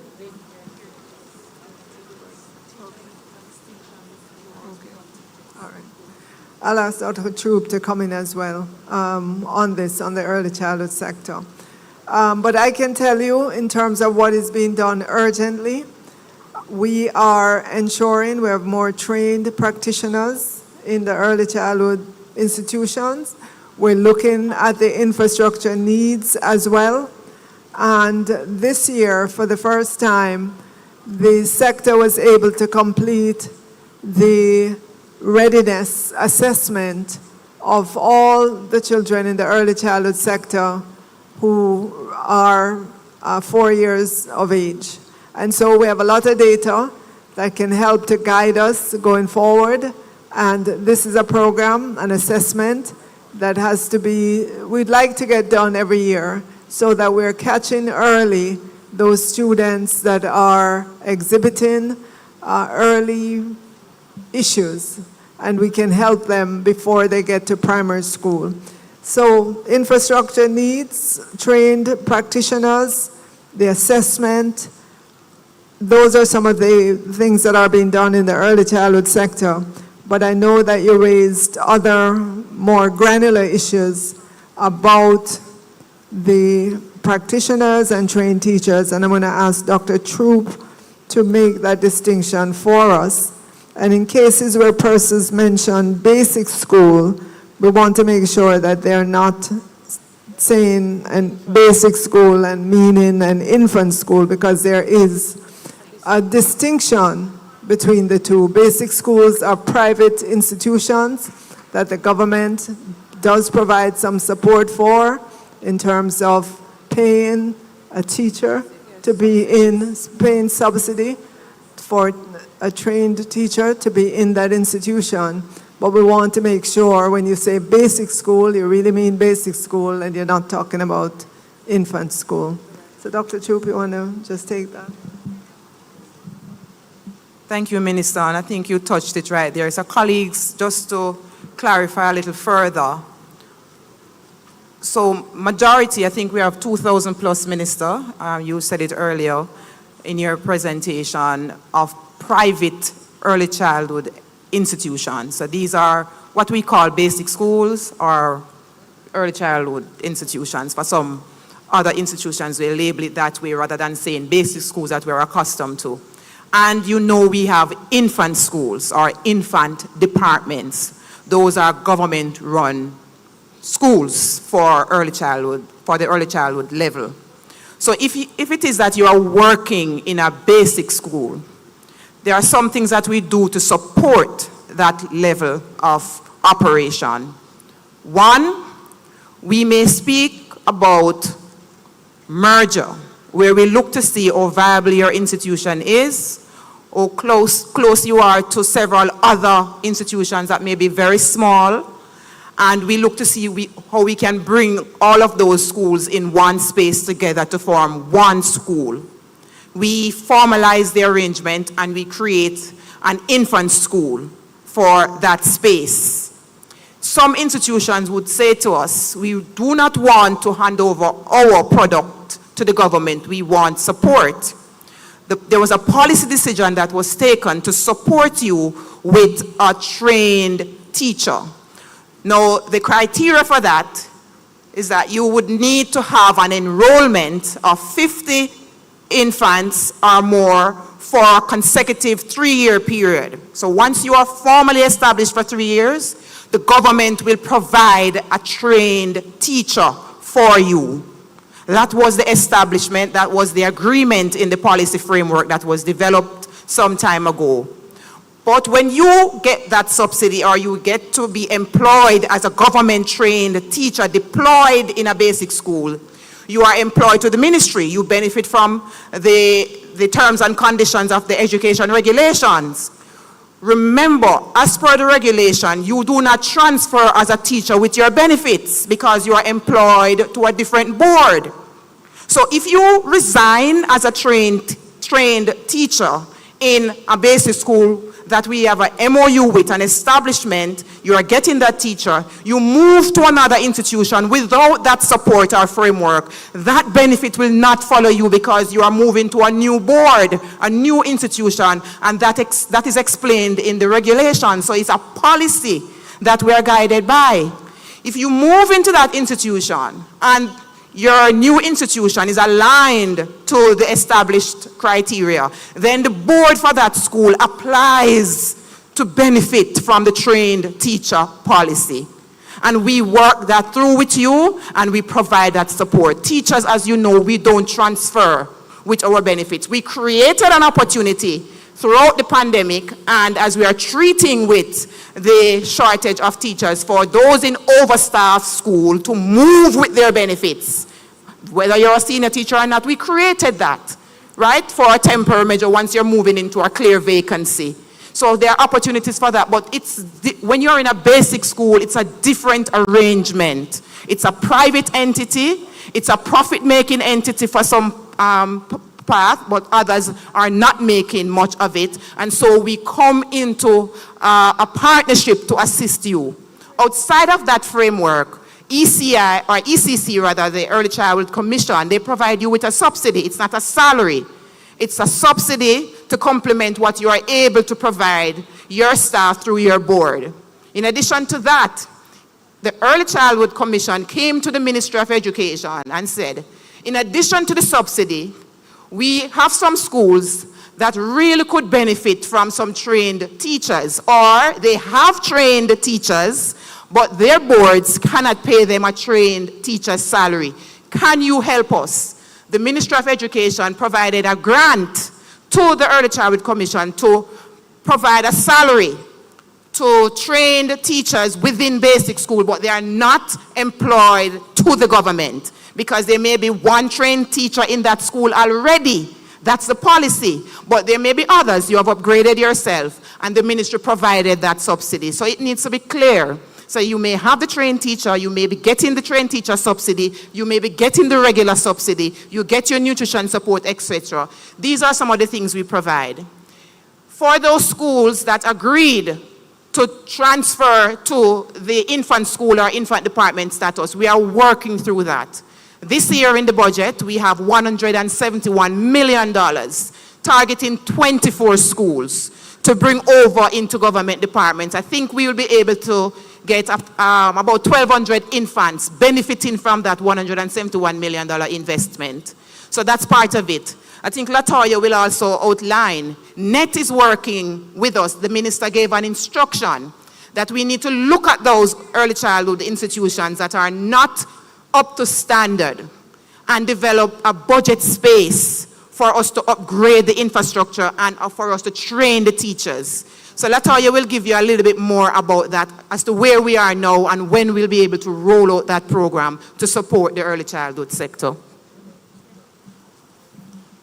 Morning, everybody.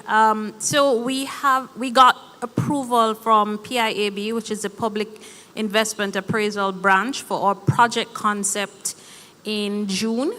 That approval allows us to go full-blown project proposal, and following submission of the project proposal, then we will get cabinet's approval to be entered into the capital budget. With the project, the target is 233 early childhood institutions, whether it's to create new ones, fix existing infant schools, infant departments. It includes capacity building, and it also includes resources, because we have been doing resources with some schools through Chase primarily and other donors.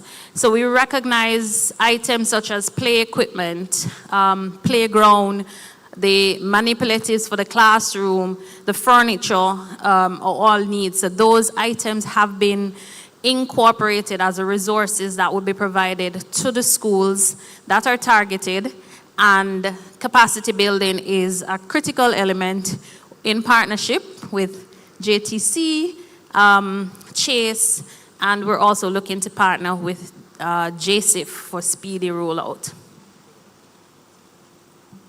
Thank you, Latoya. And just to add to Mr. McNamee's contribution with respect to the caregivers and the NCT vet level 1, 2, 3. So colleagues, we're not able to compromise the standard of the teaching profession. To enter the teaching profession, you have to be a trained teacher And we have moved from a diploma to a degree as the entry-level qualification to function as a trained teacher in our education sector. We will not compromise that. We recognize the investment made by our early childhood practitioners, our caregivers. And so what we have done, if we have teachers who have pursued, our caregivers who have pursued level 1, 2, and 3, for those teachers, what we did was to recognize the level 1, well, the level 2 and 3 as entry level for Teachers College to enter into the associate degree program for teaching. We created that program. I think, where is Monique? Monique is here.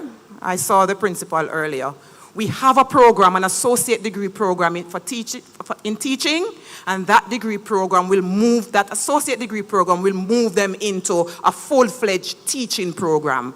We cannot compromise our standards.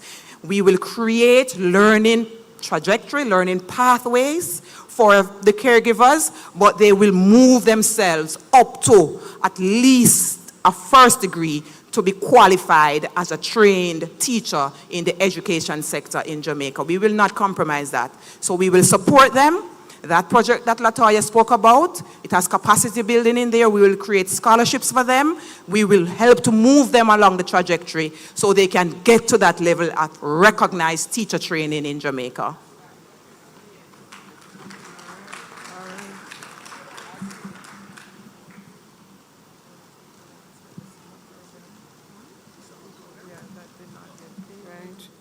Oh, thank you, Dr. True.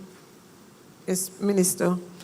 So the matter of extra lessons and the summer program and the non-payment of those fees, this really vexing issue came to my attention about 3 months ago. And the last time I spoke about it publicly, I did promise that we would do an investigation to try to reconcile what we were hearing out of our teachers from the region and in our finance department. I'm pleased to say today that if you or anyone at your school was impacted by this non-payment, that by the end of October, we should have mopped up all those cases. So please, I'm just putting that as an outer limit, but we're really working hard to make sure that those payments are made. In fact, we have done the reconciliation, and we recognize where the snags were in the system. And so that should be cleared up in the shortest possible time. But I'm putting October, at the end of October, as our outer limit.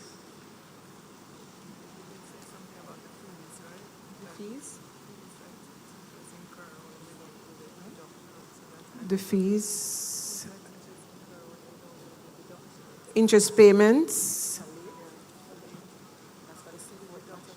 Oh, we had spoken about that already. Yeah.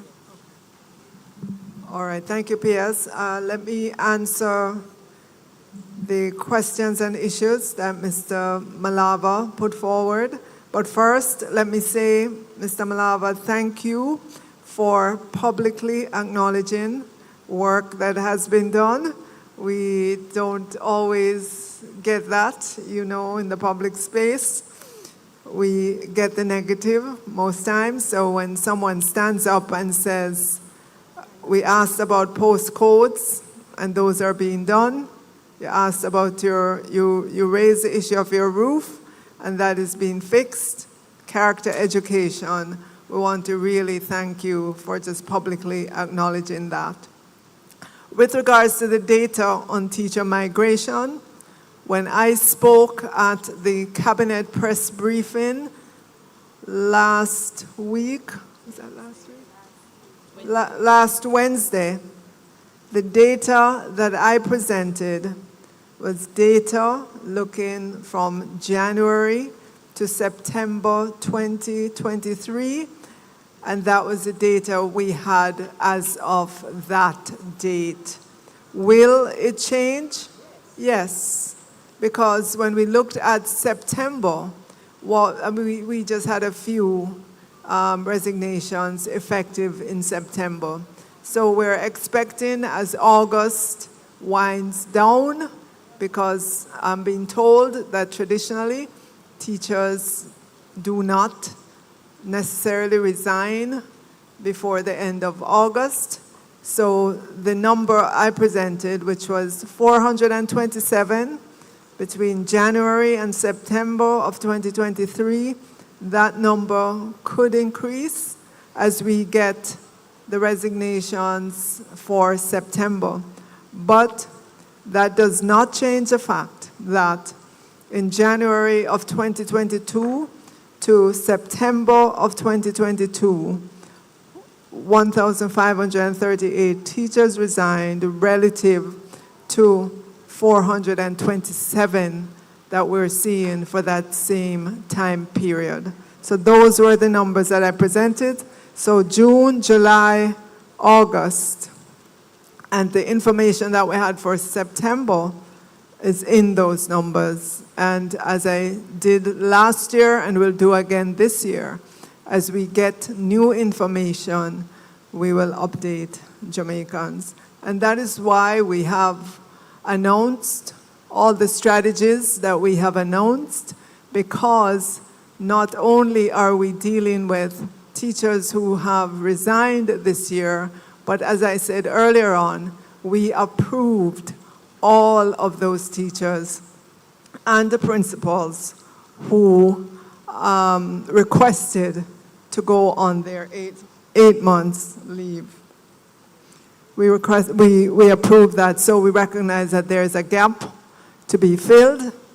And from earlier on, we sought of the Ministry of Finance and the Public Service to get approval again for the locum tenant for teachers who are on their 4 months or 8 months leave. If they want to choose, they can be their own replacement and get paid for that engagement in addition to their vacation payment. That's one such strategy to help us this year. And there are others. You might have heard yesterday about the teacher availability solution from 1-on-1. We have created the job portal, the platform, to help our schools to advertise the openings that they have, whether it's the permanent opening or short-term opening, to put it there so that that's available for others to see across Jamaica, across the world actually, to see what are the positions, and for persons to also upload their resumes so that schools can see what is available. Remember as well, we have about 1,200 new teachers that have graduated into our system, specialist teachers who've graduated into our system. And so we're asking our schools, our principals, our boards to just get out there, use the job platform, use all your other avenues as well to help to fill the positions that you may need to fill in your schools. So Mr. Malabo, please take advantage of the jobs platform, and you're able to put up a profile of your school so that others reading it will immediately want to be at your school. Thank you.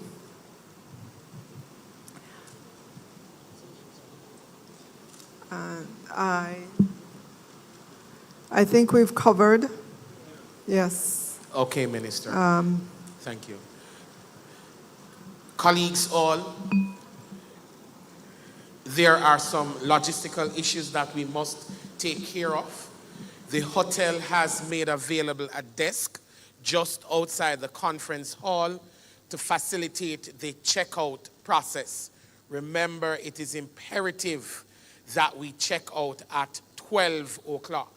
It's very imperative that we check out at 12 o'clock. They are here.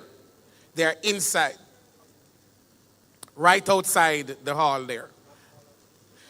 I'm going to also encourage that we do not all at once move. We do not all at once move. Additionally, ladies and gentlemen, we have other issues to take care of in our conference.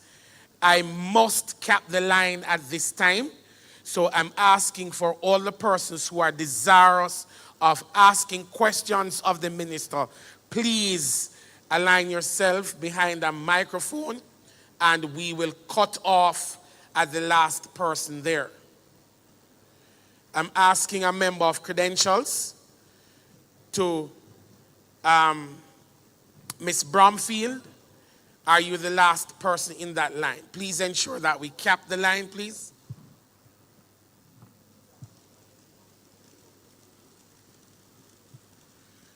Again, anybody else who wishes to speak at this time, please align yourself behind a microphone. Member of credentials, please cap the line. Please note that after this, nobody else will be allowed to go to the line.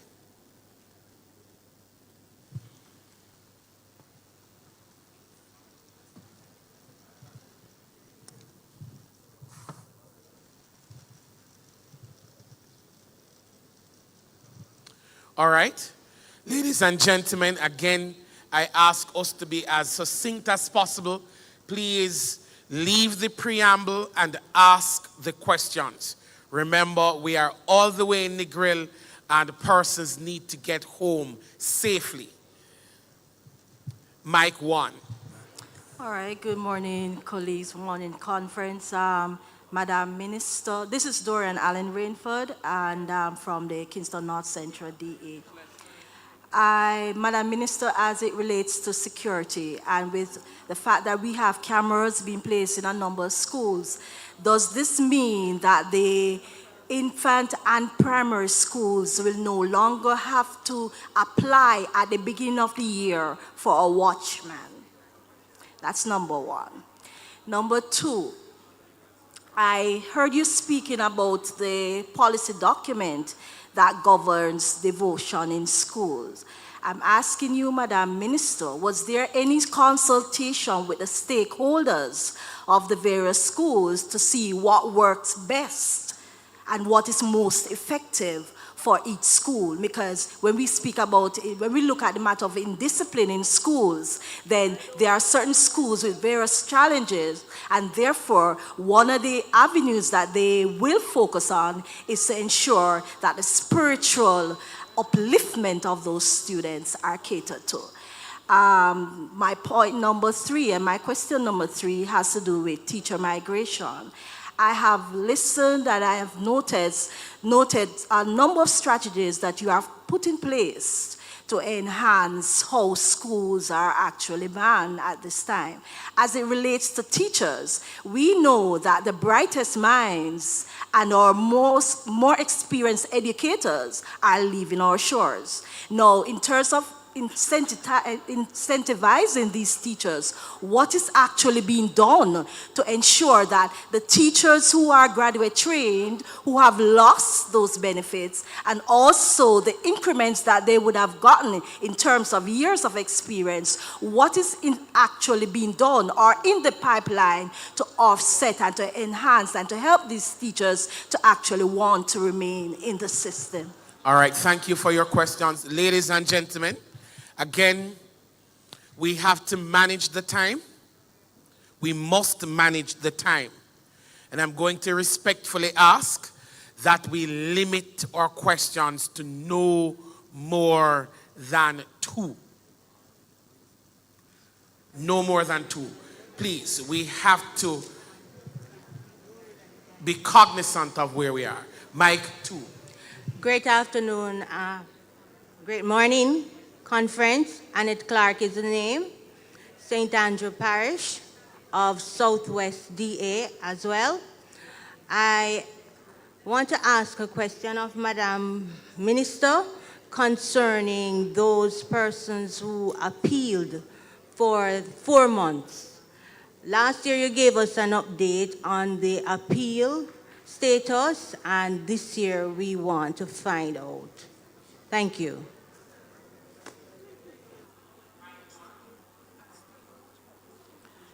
All protocols observed. Good morning, everyone. My name is Joan Blackwood Simpson, Manchester Parish, I am a principal of a small school, Ebenezer Primary and Infant. Now, my school is deep, deep rural. It's in the bushes. A couple years ago, I am one of the professional beggars too. A couple years ago, I managed to source some cameras, 11 cameras for the school. This was short-lived because the criminals, they came in and they destroyed 7. We're left with 5.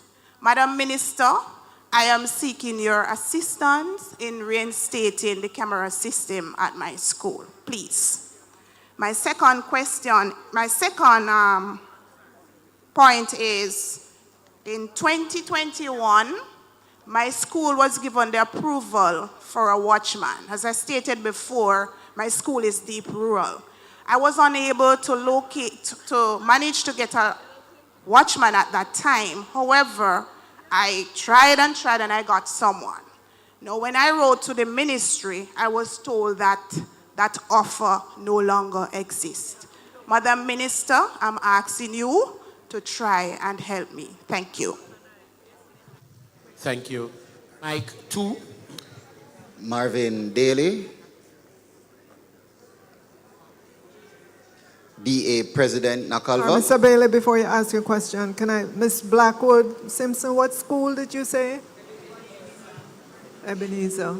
He's a primary and infant, South Manchester. Okay. Yes, Marvin Daly, President of the Nakalva DA. I attend teach at the Mount Peter Primary School. My wife is the senior teacher at that particular school, Diane Blake Daly. She has been underpaid for several months now. Mentally, she is stressed out, which affects and impacts how she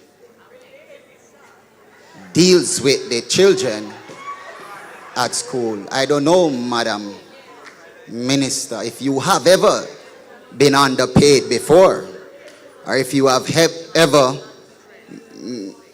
not been paid by us who pay our taxes so you can be paid. But I have felt it before and my family is feeling it now. I have seen that you are talking about different policies. When will the government, your ministry, create a policy that will bind you to late payment? Give us a deadline, give us a time that if you pay us late, then there is penalty. We will give you a 20% increase because you paid us late, because we are emotionally impacted. And I ask you, if you have feelings, which I believe you do, have you ever been underpaid? Have you ever been late paid? Have you ever not been paid a month? I called her before I stepped to speak and I asked her, did you get paid from Kingston? She said to me, she called Kingston and Kingston said, next month she will be paid a bit now and she's going to the bank to see what the bit is. But next month, and I said, did they pay you correctly last month? She said, no. And I also want to thank you for addressing the summer school program 2021. She did not. She was the supervisor and she wasn't paid. So she's suffering. I am suffering. The students at Mount Peter Primary School is suffering. Teachers here are suffering. How will you help us?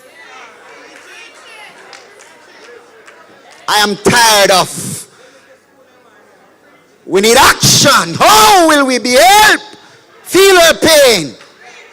I went to the United States a few weeks ago and they said, Pastor Daly, come and teach here. I said, no, hold on. I need to build my country first. But how can I give back if my country refuses to invest financially? Thank you very much. Thank you.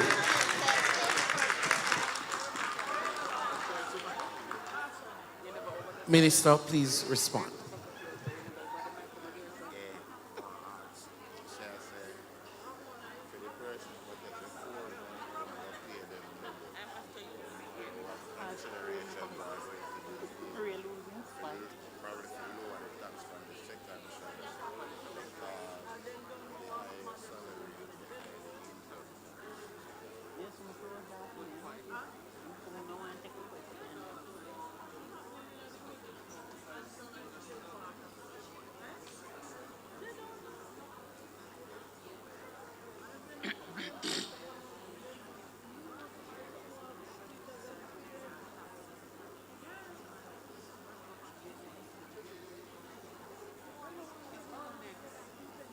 You didn't say anything.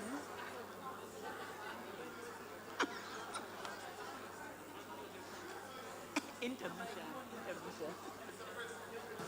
Reverend Daly, where are you, sir? Okay. If you just make your way to the platform, we have the salary officers here, so we can do some research and begin.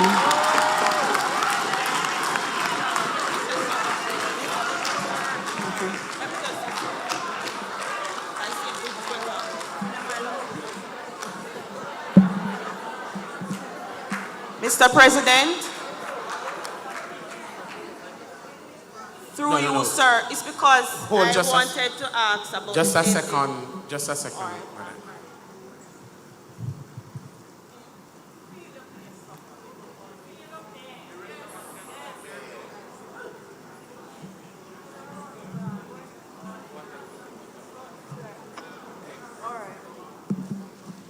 All right. Doran, I think. Doran asked about the watchman.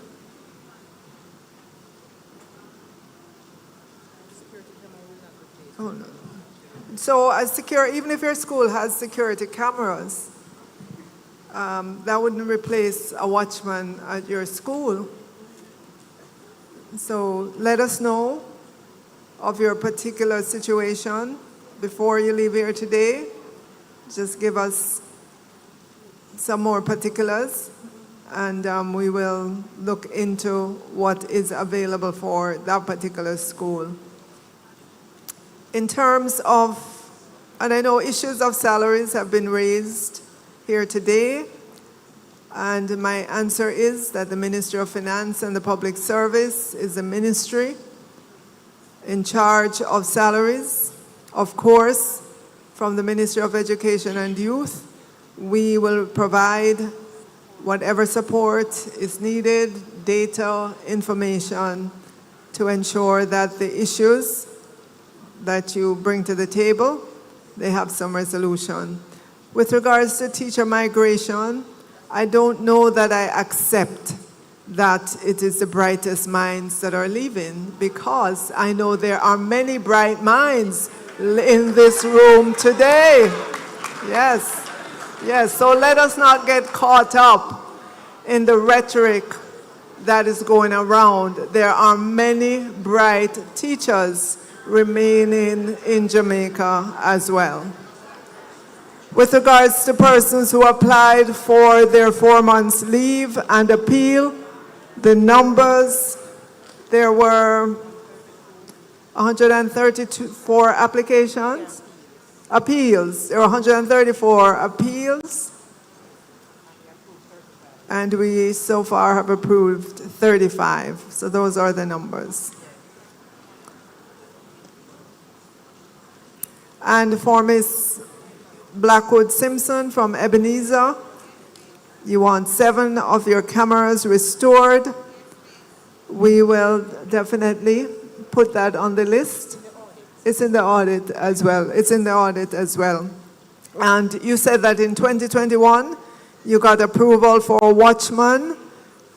It took you some time before you identified someone, and then the ministry is telling you that the offer no longer exists. That sounds...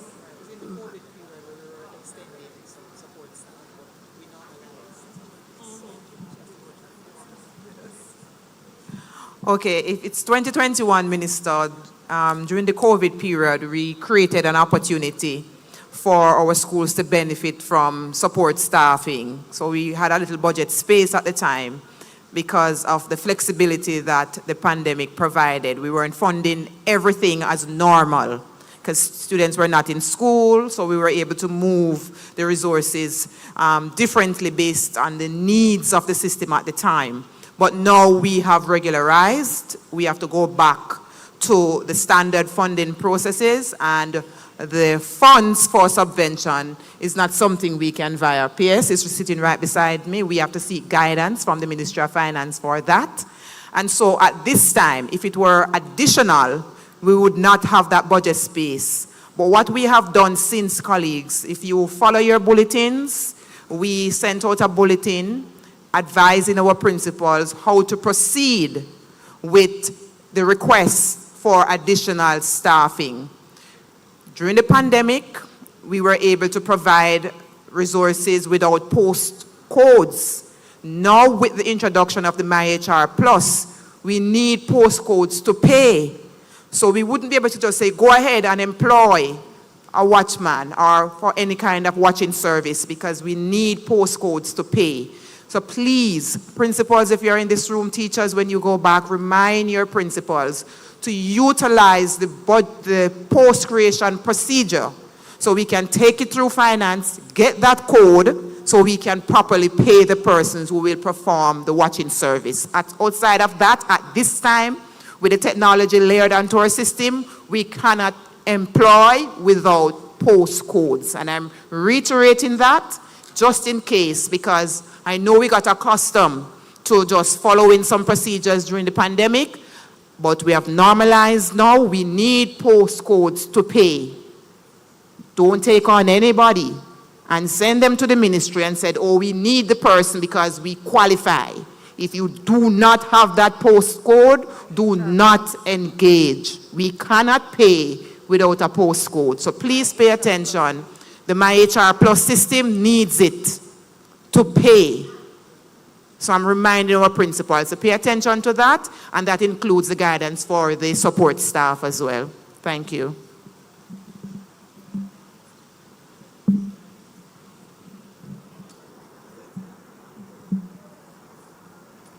Okay, member Mike 1. Marjorie Harris, East DA, St. Thomas.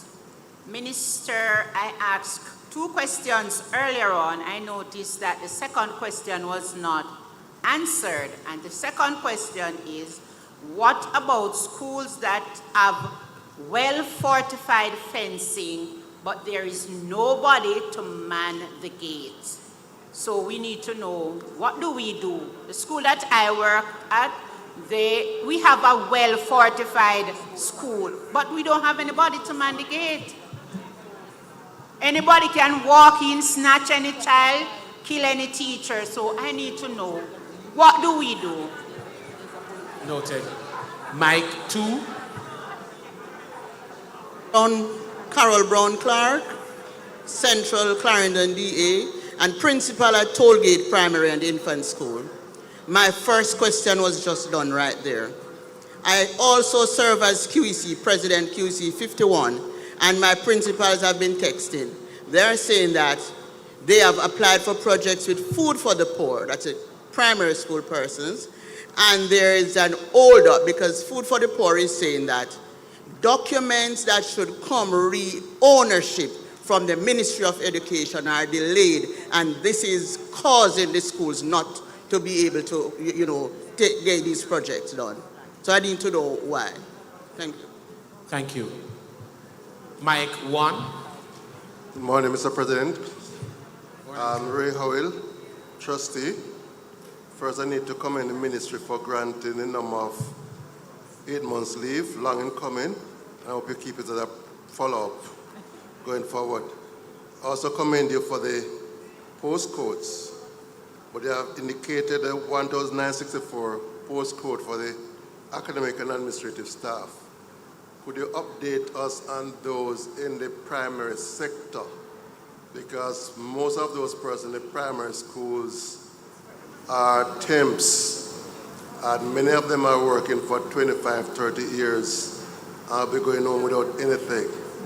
I recall when Dwight Nelson was in that ministry, we worked on a project on a policy, and they have no pension, and some have reached retirement age. Some may get extra payment depending on the ministry. What is the now updated status of the ancillary staff in primary school, especially the cooks and the janitorial staff who have given all their life and will be going home with anything? The other critical thing you mentioned is the issue of the early childhood, and I heard that I do not believe that the ministry of our transformational policy on early childhood. From my take, we have over 2,600 basic school early childhood. If you put 24 per year, you're going to take 108 years, over a century, to complete the list. If you take 50, you're going to take 52 years. If you take 100, you're going to take 24 years.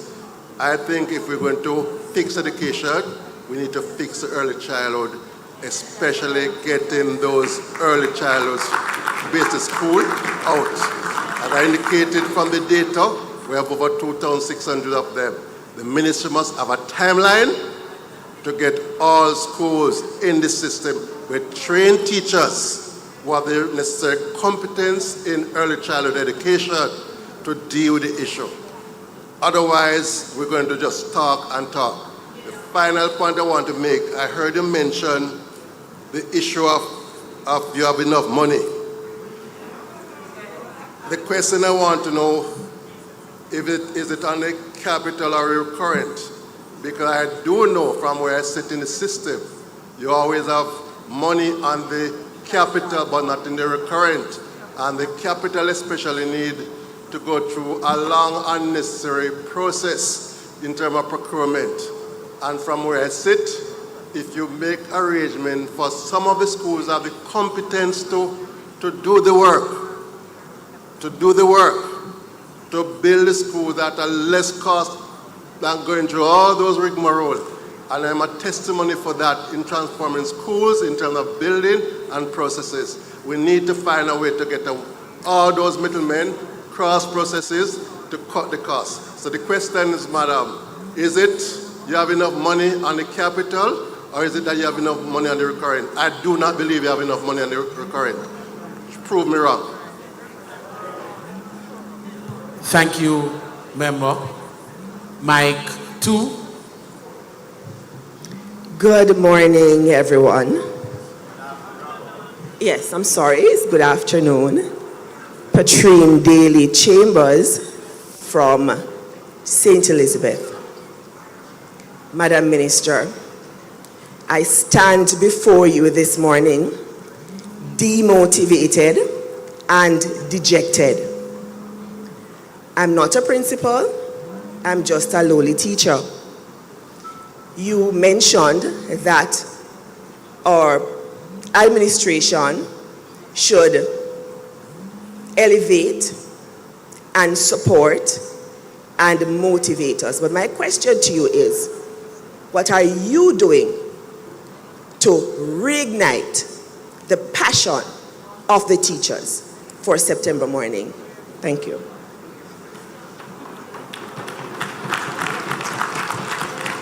Thank you. Mike 1.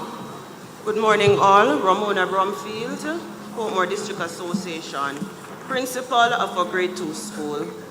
In March, I received my retro pay. April, I got $109,000. May, I got $246. June, I got what I used to get before no, I'm not telling that one. Before the compensation review. July, I got $4,000 plus what I used to get before the compensation review. Now I'm scared to check my account as I'm not sure what to expect My son just texted me to say he got accepted in university, and I had to say, defer until January, as I'm not sure how to budget to send you off to school. I want to know how soon I can know what my salary will be. Thank you. Thank you. Minister, you could respond. All right, I'm going to start with the teacher with the salary issue.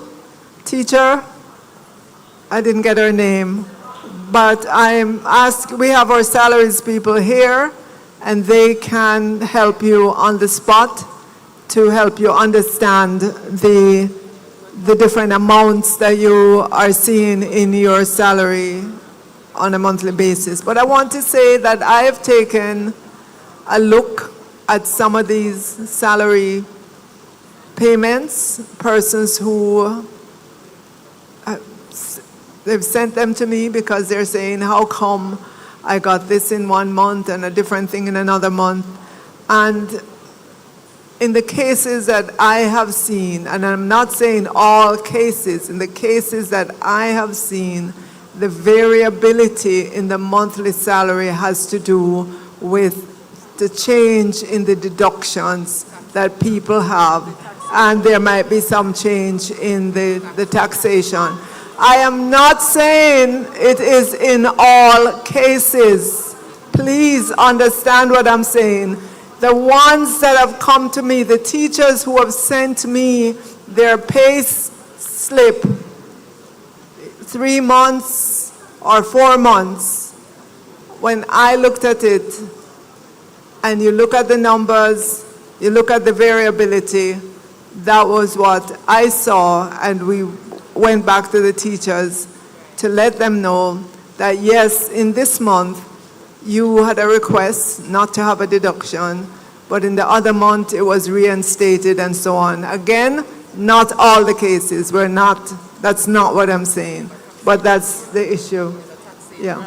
But we have the payroll department here this morning for any such issue. They can look it up for you.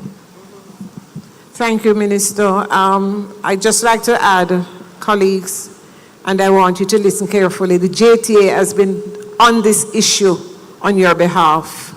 And just 3 weeks ago, we had a workshop at the Ministry of Finance where Madam Past President raised the issue and what about the fluctuation that you may be seeing in your salaries, some large, some small. And it came to light that one of the most impactful factors was that of the variable rate of taxes. So we did our workshop. The members of the team here can explain it to you. And if you have an issue and it has not been brought to the fore, just let us know. We're doing a manual review of all the salaries under the compensation review. In fact, we're 95% complete. The JT has asked us for the details, and we are about to give them that in a couple of weeks because we recognize what's happening and we're working in the background to make sure at the end of the day each person is equitably and fairly compensated.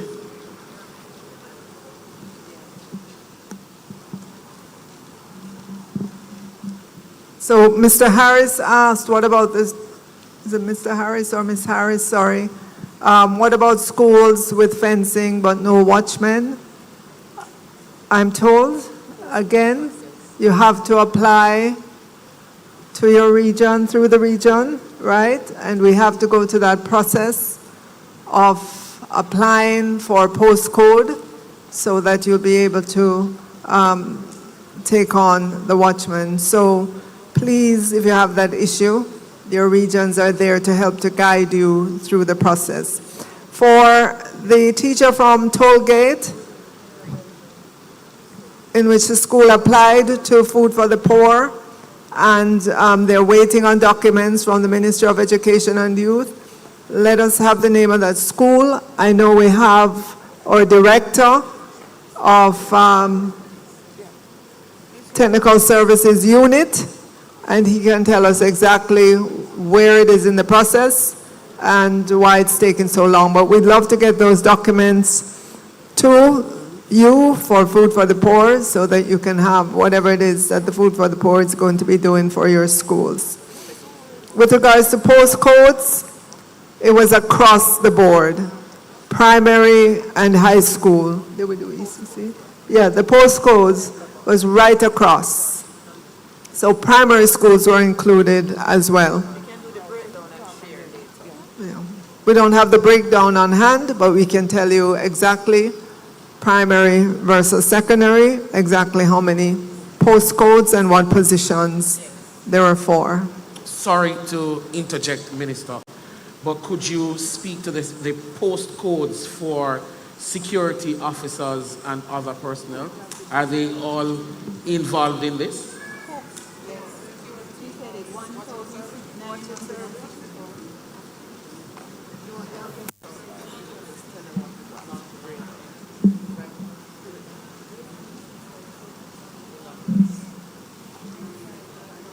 All right, so classroom teachers across the board, 3,187. Cooks, 726. Guidance counselors, 190. Caregivers, 645. Plant managers, supervisors, 18. System administrators, 85. Clerical assistants, 18. Secretaries, 80. Watchmen, 53. Deans of discipline, 41. So that's the different categories of persons who are being assigned postcodes. Thank you. Right, and the PS is telling me that it was based on an audit of the entire system, including early childhood, right? Including the infant schools.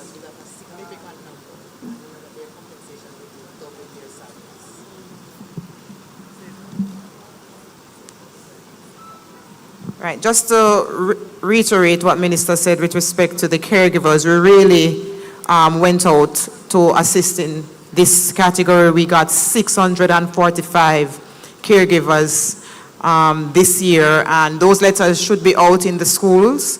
And just to reiterate that even for the compensation review, and I know it's a sore point and we may not all be satisfied, but for this category of staff, they experienced a 100% increase in their salary.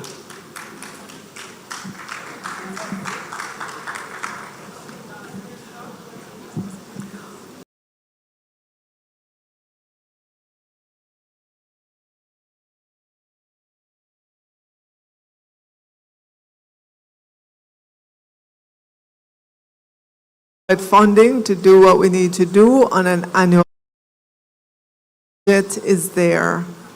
We have not been able to exhaust it on an annual basis on the capital side.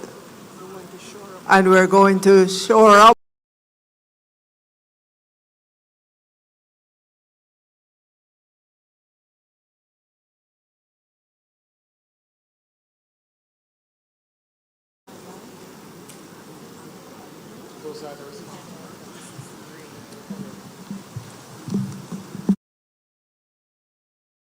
Right.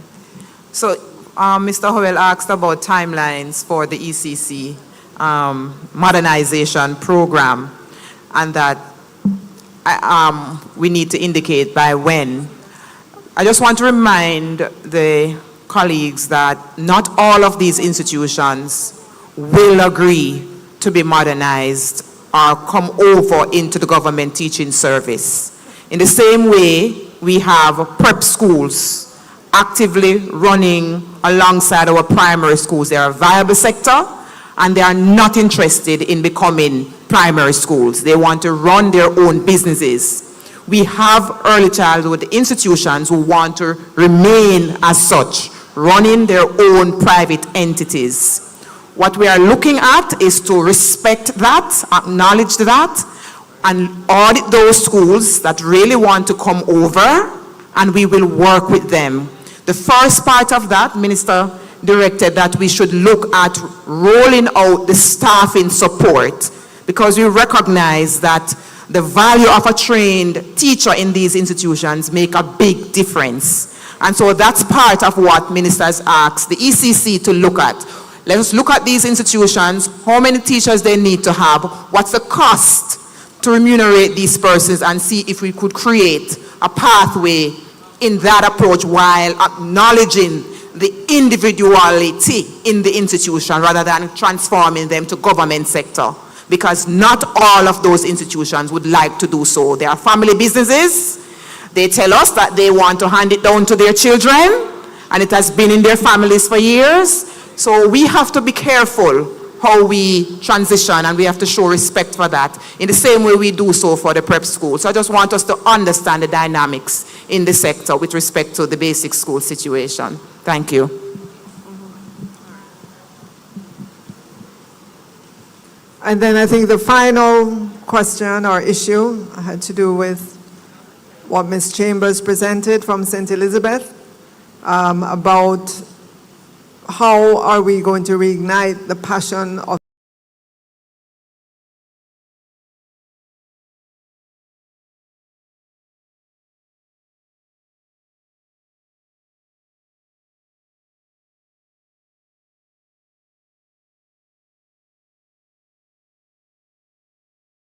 it's not just about the students, it's also about the teachers making their work environment better, ensuring that they have the resources, that they don't have to dip into their pockets to buy things for the classrooms, ensuring that you have professional development that's available to you, making sure you have access to technology. These are all changes and initiatives in the sector that were not present a few years ago, that we have embarked on to uplift and ensure that the sector has the resources needed.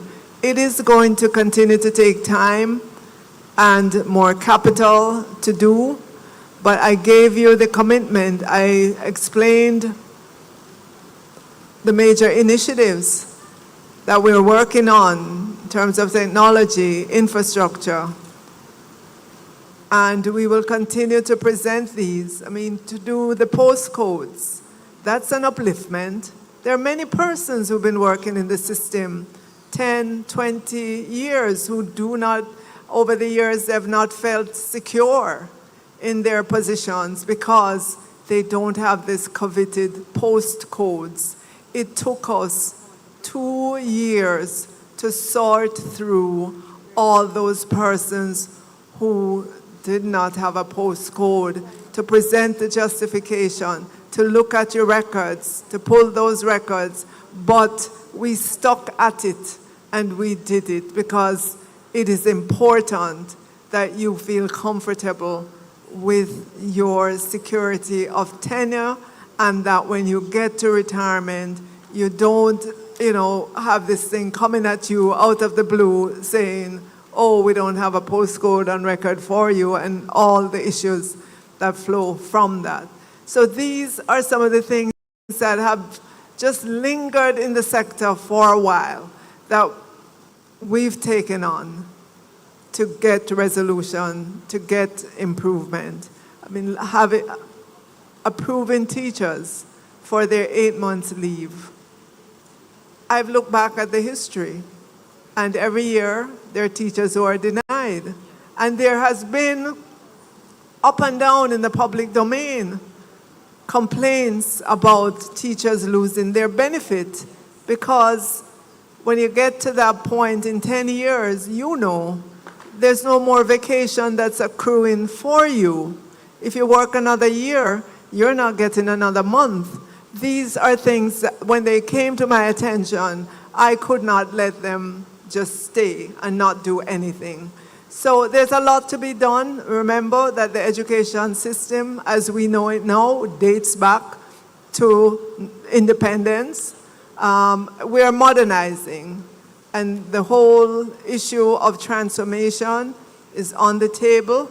We've started it in earnest. We want to hear from you.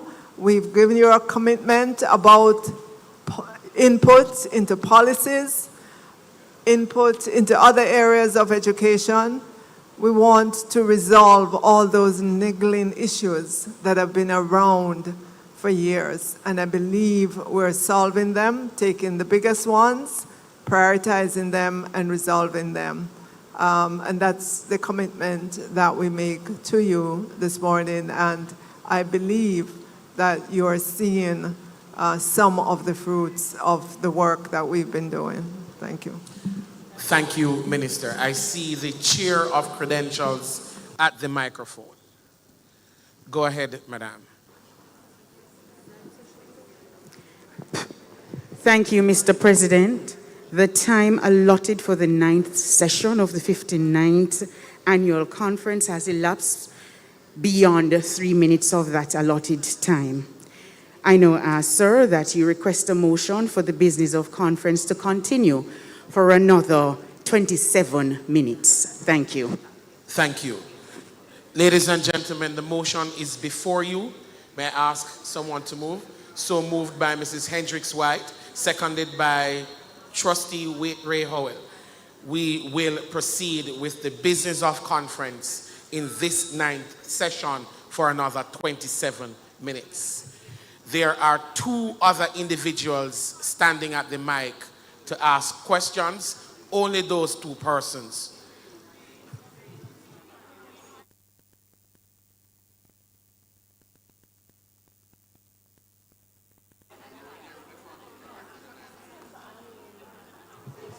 Mic 1.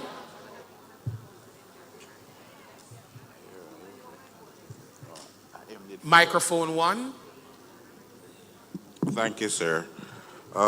Again, Antonio Baker, Portmore DA delegate. Mrs. Minister, you said that there is something going to be worked out for those who are like on leave to work during their leave, and they'll get double pay.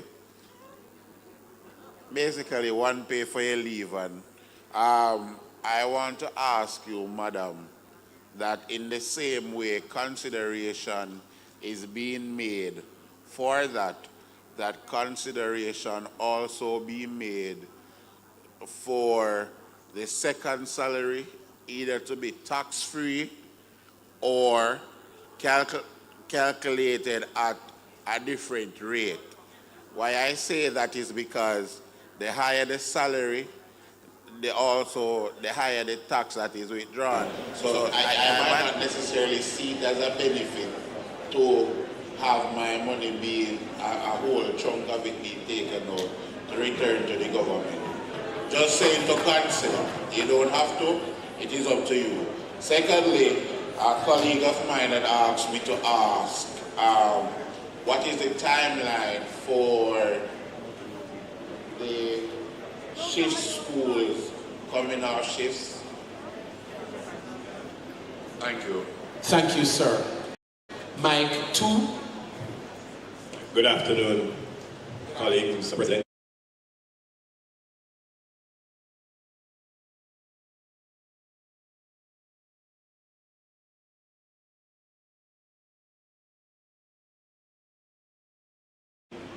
Amount of persons who have raised issue concerning the safety and security of the schools and staff. And that is saying to me that as a ministry, and I am aware that there are some things that have been done, that the safety and security of our schools take center stage.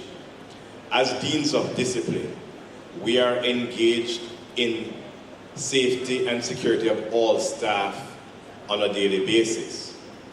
While I was president of the association, I've made many recommendations concerning how do we treat with students who are uncontrollable.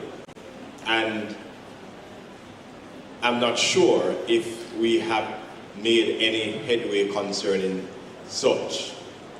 Deans of discipline guidance counselors most times are able to detect when students have going in a particular direction.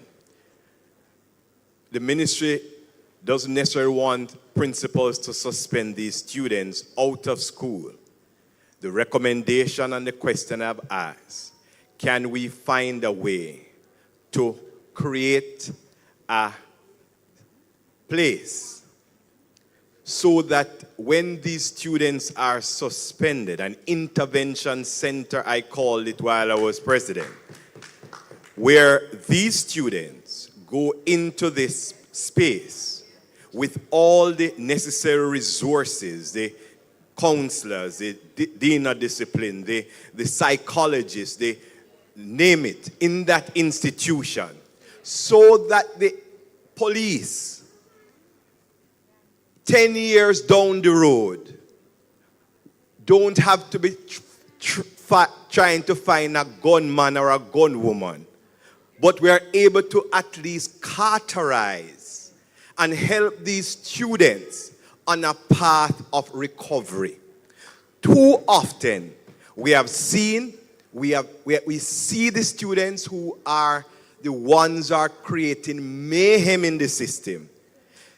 And we are not doing enough to transform these students.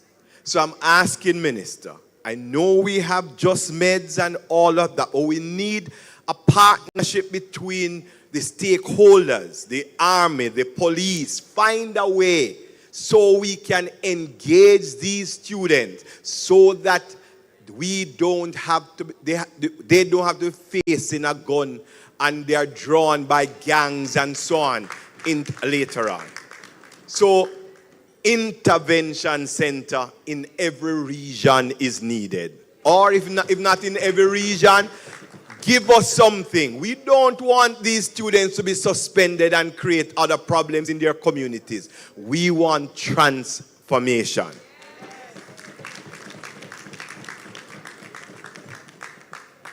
The next question, Minister, is as deans of discipline, and there are others, I'm sure, guidance counselors, the school is struggling in terms of resources.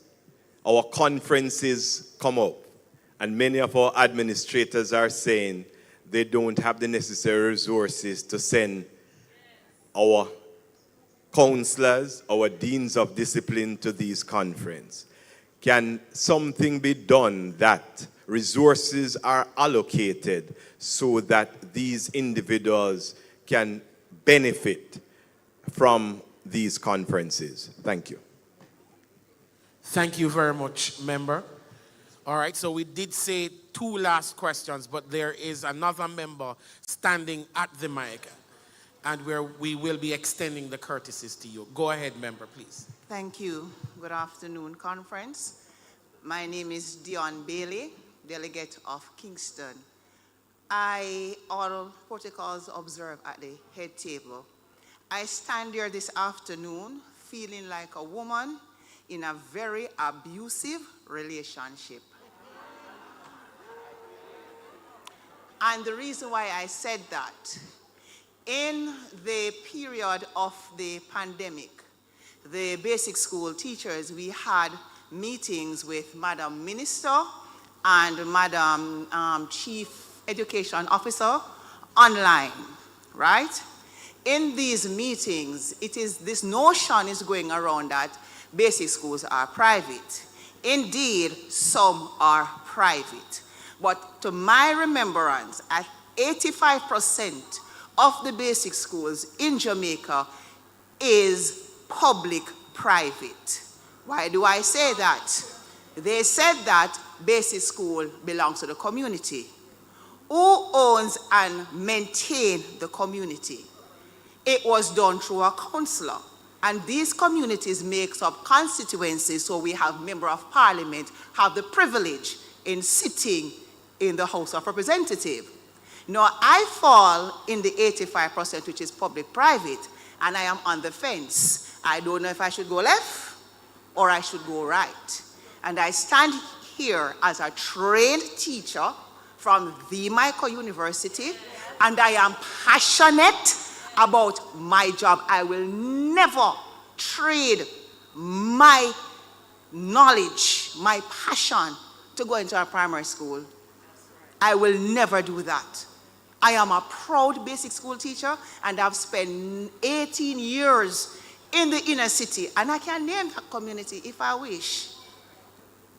And I just feel abused and used. So when will this temporary trained teacher, the temporary, be moved from our name and attached to permanent, seeing the exodus of what is happening in the teaching fraternity? Because it's not only primary school and high school teachers are leaving. Trained teachers are leaving the early childhood sector as well.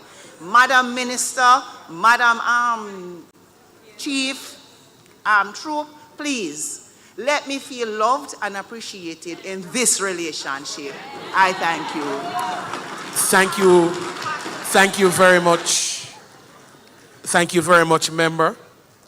Ladies and gentlemen, colleagues all, just to acknowledge our teachers who are viewing online, they have sent in some questions that have been resolved already, but there are still 2 questions, Minister and team. And this again is something that I addressed. What will be some of the steps taken for teachers to be paid before 3 months when employed in the system? So, Minister, that is a chronic issue. And then there is a matter for the ECC. Minister, a practitioner is asking, why is the ECC still demanding printed activity / weekly plans in a technological era? Inspectors are refusing soft copies. Can you address those, please?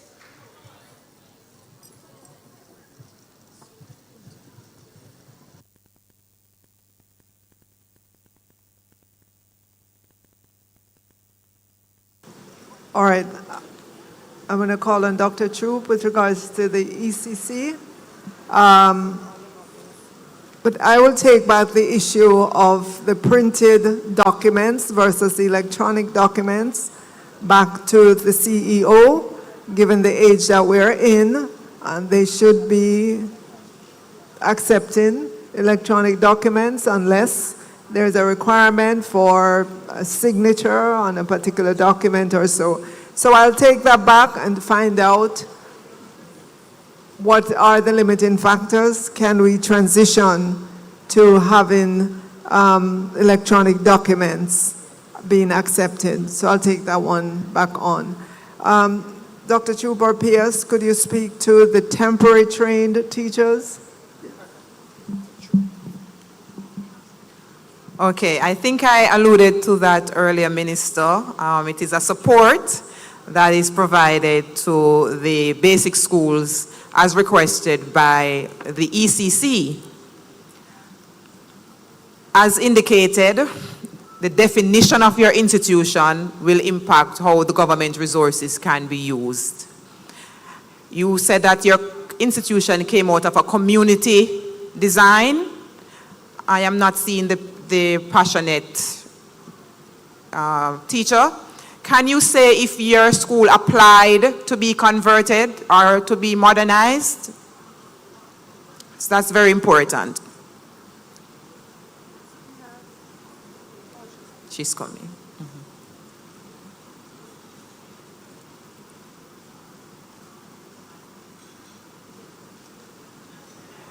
All right, let's hear your teacher voice.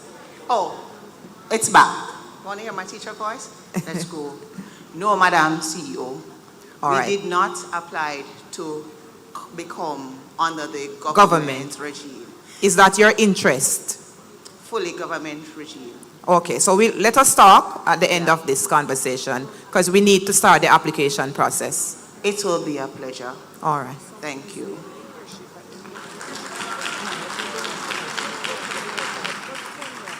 Right. Well, she's a principal.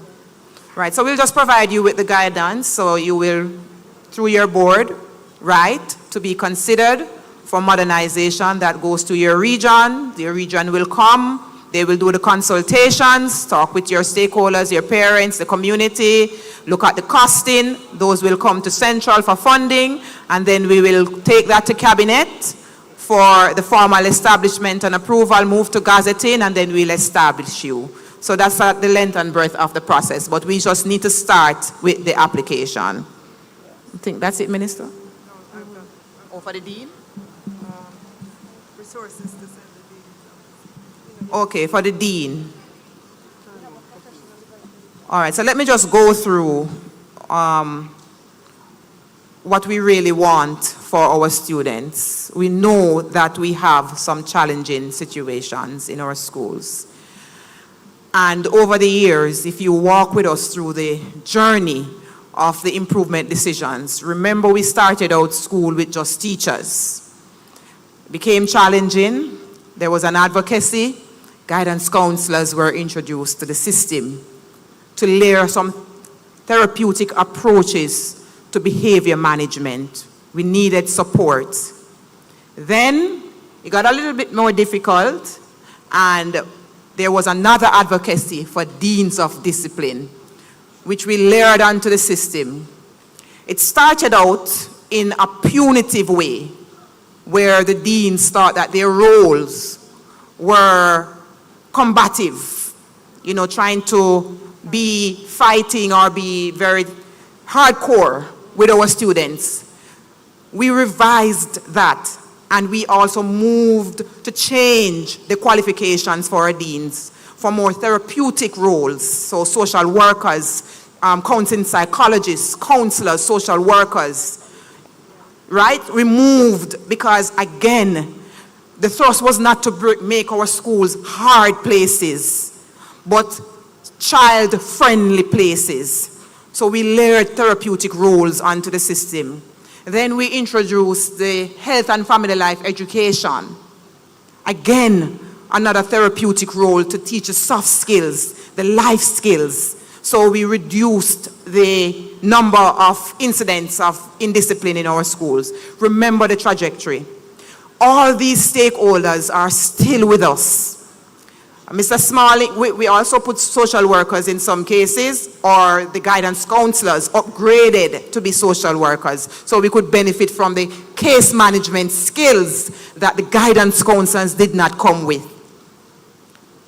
Then we also moved into capacity building. The guidance counselors formed themselves into an association, and through the association we supported capacity building. The deans of discipline also moved into an association, and through that body we have been providing capacity building to layer the technical skills, the cognitive restructuring, the empty chair technique, you name them, the counseling. Colleagues, we want to focus on those strategies first and foremost.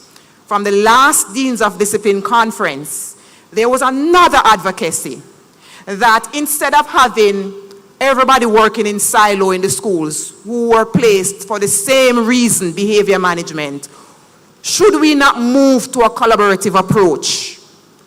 And there was a request for the Deans of Discipline, the guidance counselors, the nurse, and the health and family life educator, since they are the behavior change specialists in our schools, to work together as a team, and that there was a request for some funding to support the overall programs for those bodies, our technical skill set in our schools. That was responded to this year. So in our back to school conferences right across the region, we did update our principals that they will see an additional grant for behavior support, where the team of therapeutic workers in our schools should pull together and work together in the interest of our students, not in silo. The guidance counselors over there doing something, the deans over there doing something, the health and family life educators over there doing something, the nurse doing health education somewhere else. We need to pull that team together. They were layered on the system for this purpose. Yes, there will be times we may have to pull a student. Remember, we have been working with the Peace and Justice Centers. Remember, you asked for technical counselors. These are now counseling psychologists, those specialists that we cannot pay in our schools. You asked that a grant be made available for parents who cannot access private therapy. We should pay for that for them.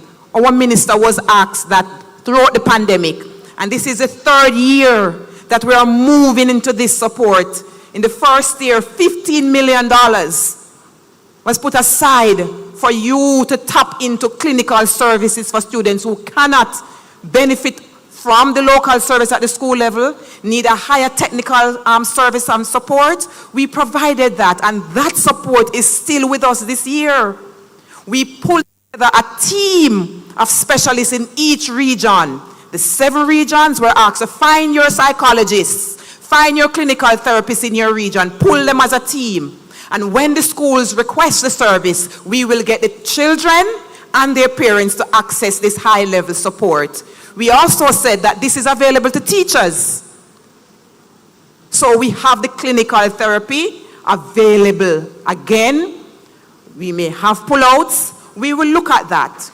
We are working with the Child Guidance Clinic to also provide counseling support for our children. I think Dr. Pinnock, Michelle, you are working to expand and to create a center on your side for this year. So we are expanding. And Minister will talk about the therapeutic center that we just launched. And remember, National Parenting Support Commission. They have been working with us. I think Casey is here. And I want her to talk about our reach this year. How many parents we were able to reach for counseling support, for capacity building in terms of how they become better parents. That's part of the behavior change model. So, Kesia, I want to give you a few minutes. I think it is right to talk about how we are supporting change in behavior management in our schools. Thank you. Good afternoon. So our support to schools certainly continue. This year we serviced over 50,000 parents, and we do have a big target of 157,000 as at July 1. We continue to work directly and indirectly with schools. Of course, we also are partners with the Ministry of Justice through the Restorative Justice Centers. And what we're asking you to do is to reach out to the Commission. You don't have to feel isolated as if the issues pertaining to student behavior are solely on your shoulders, Deans of Discipline. You have a whole suite of skill sets available to you, and the Commission stands ready to support schools. Thank you so much, Casey. And I just want to remind our colleagues, we went down the road of timeout facilities some time ago. We tested the concept, and colleagues, it failed. It failed because we almost shut out these children out of the system. The minute we referred them to Alpha and to the other center in Mandeville, the learning discontinued. There was a model where the children should be supported with their learning material, so when they come back, they would not be disconnected. That failed. The children were shut out of the system. Colleagues, our intention is not to separate our children from the system, but to support them through their journeys.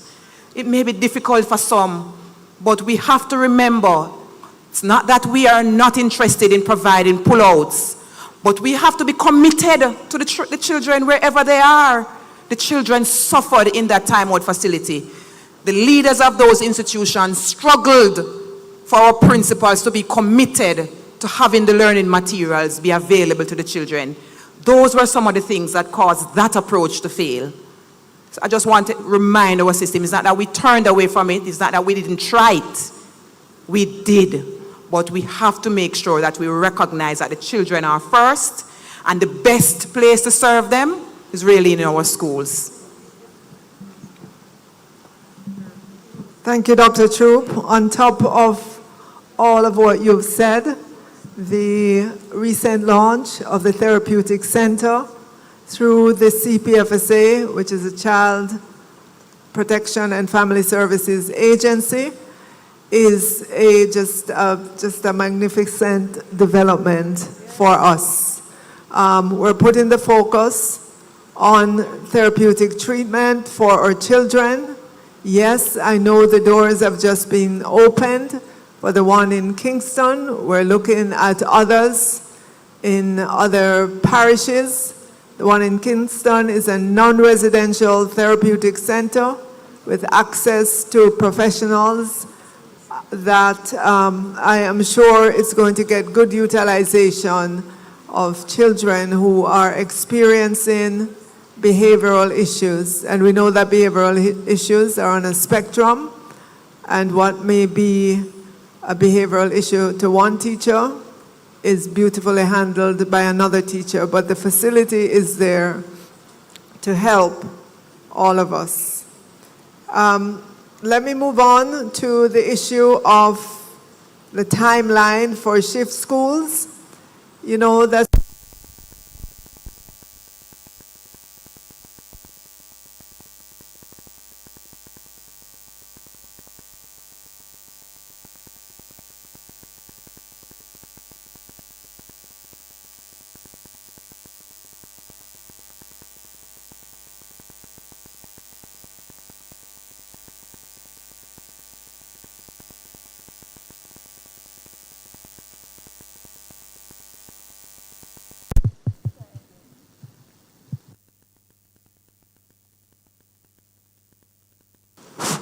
okay, we're back on.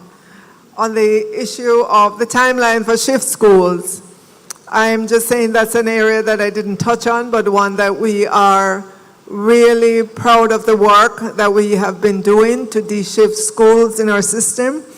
There were 36 schools, and since then, we have broken ground on Bridgeport, and we're expecting that that school will be de-shifted come September 2024. We are going to be cutting the ribbon on Black River come September 2023, and there are a number of other schools lined up: Exchange, Papine High, Cedric Titus, Albert Town, and I will ask Latoya of the National Education Trust to give us some further details.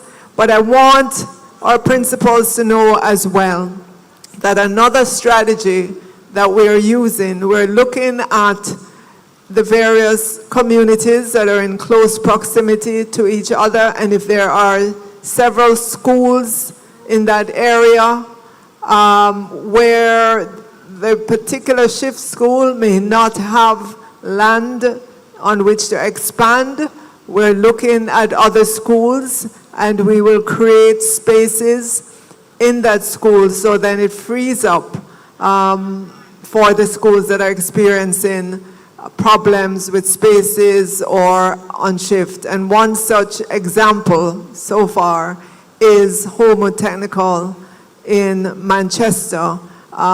Building additional classrooms for Homo Technical will help to free up spaces at other schools. So that's another strategy that we use. But Latoya, if you could go down the list, we're particularly proud of this initiative to de-shift our schools. Okay, so in this financial year, we expect to commence construction at Exchange All Age, Albert Town, Cedric Titus, Jonathan Grant. We are also in design phase. We're sorting out some land matters with respect to Papine. And Port Antonio, we're finalizing designs. The river training is challenging our designs, so we had to do some reconfiguration on that. Also, in design phase, or pre-construction as we call it, we have Port Antonio Primary, Mushet High, Aracabessa High, Green Island, Lacovia,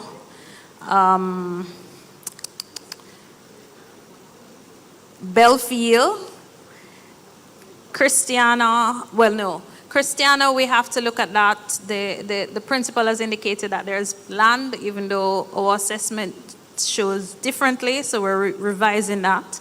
But Petersfield, St. Anne's Bay Primary, Seaforth High, and Boundbrook Primary, and Chapelton All Age. Some of these schools are, well, there are land issues, such as Donald Quarry. We're trying to locate lands for that or find some engineering solution based upon the location of that facility.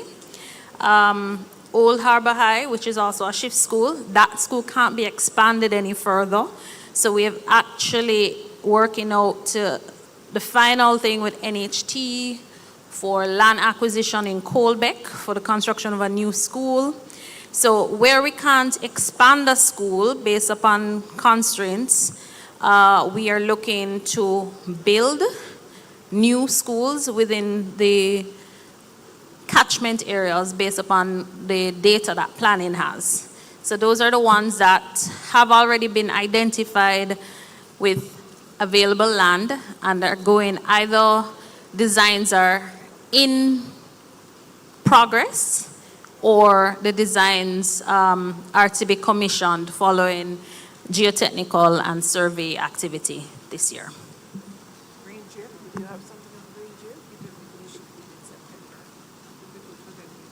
Greenfield Primary? Yes. Okay. My PSS told me that Grange Hill Primary will be de-shifted come September also. But we're also looking at them for a facelift and modernization. I think the final question has to do with resources for deans of discipline to go to conferences. Madam Minister, as a matter of our protocols and standing orders, it is necessary for us to bring this session to a close. We have exhausted the extension given, and we are in breach of our standing orders at this time. Ladies and gentlemen, it has been a very robust discussion, a morning filled with information.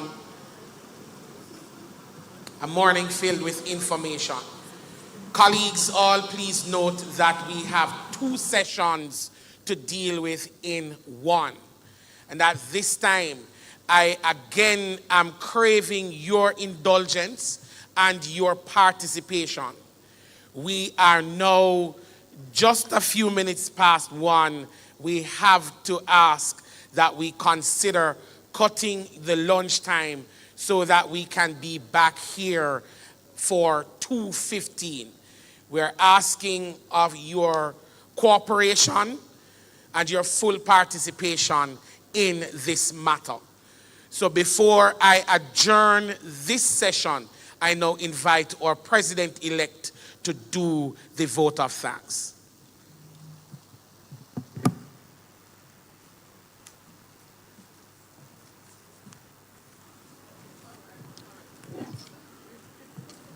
Thank you so much, Mr. President, Leighton Johnson, immediate past President, Ms. LaSonia Harrison, Secretary General Dr. Mark Nicely, and of course our Honorable Minister of Education,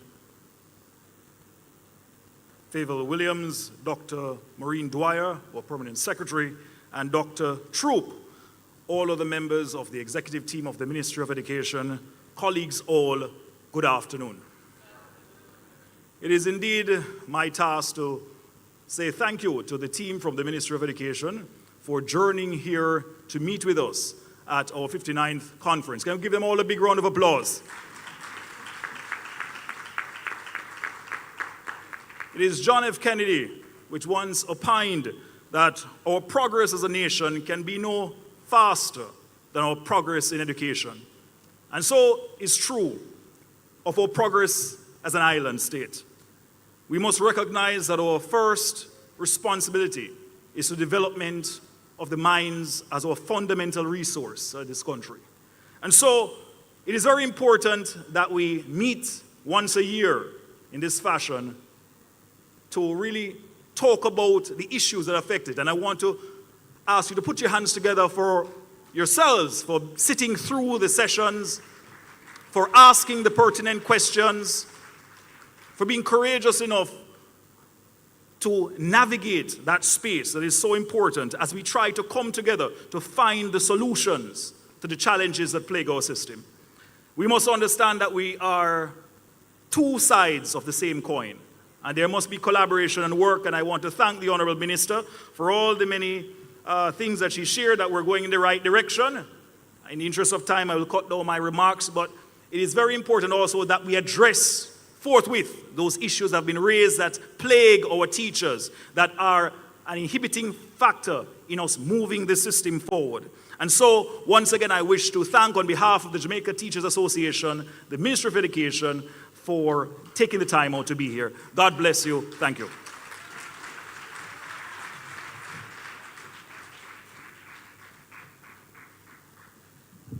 Ladies and gentlemen, on the basis that we will be condensing 2 sessions into one, we now have to treat with the priority matters when we return. If you are guided by your program, you would realize that the President's program needs to be presented, as well as the Constitution of General Council. These will take some time, and therefore those will be the priority for the last session of conference. I crave your indulgence in this. Ladies and gentlemen, it is now lunchtime. This session stands adjourned. May we stand for grace.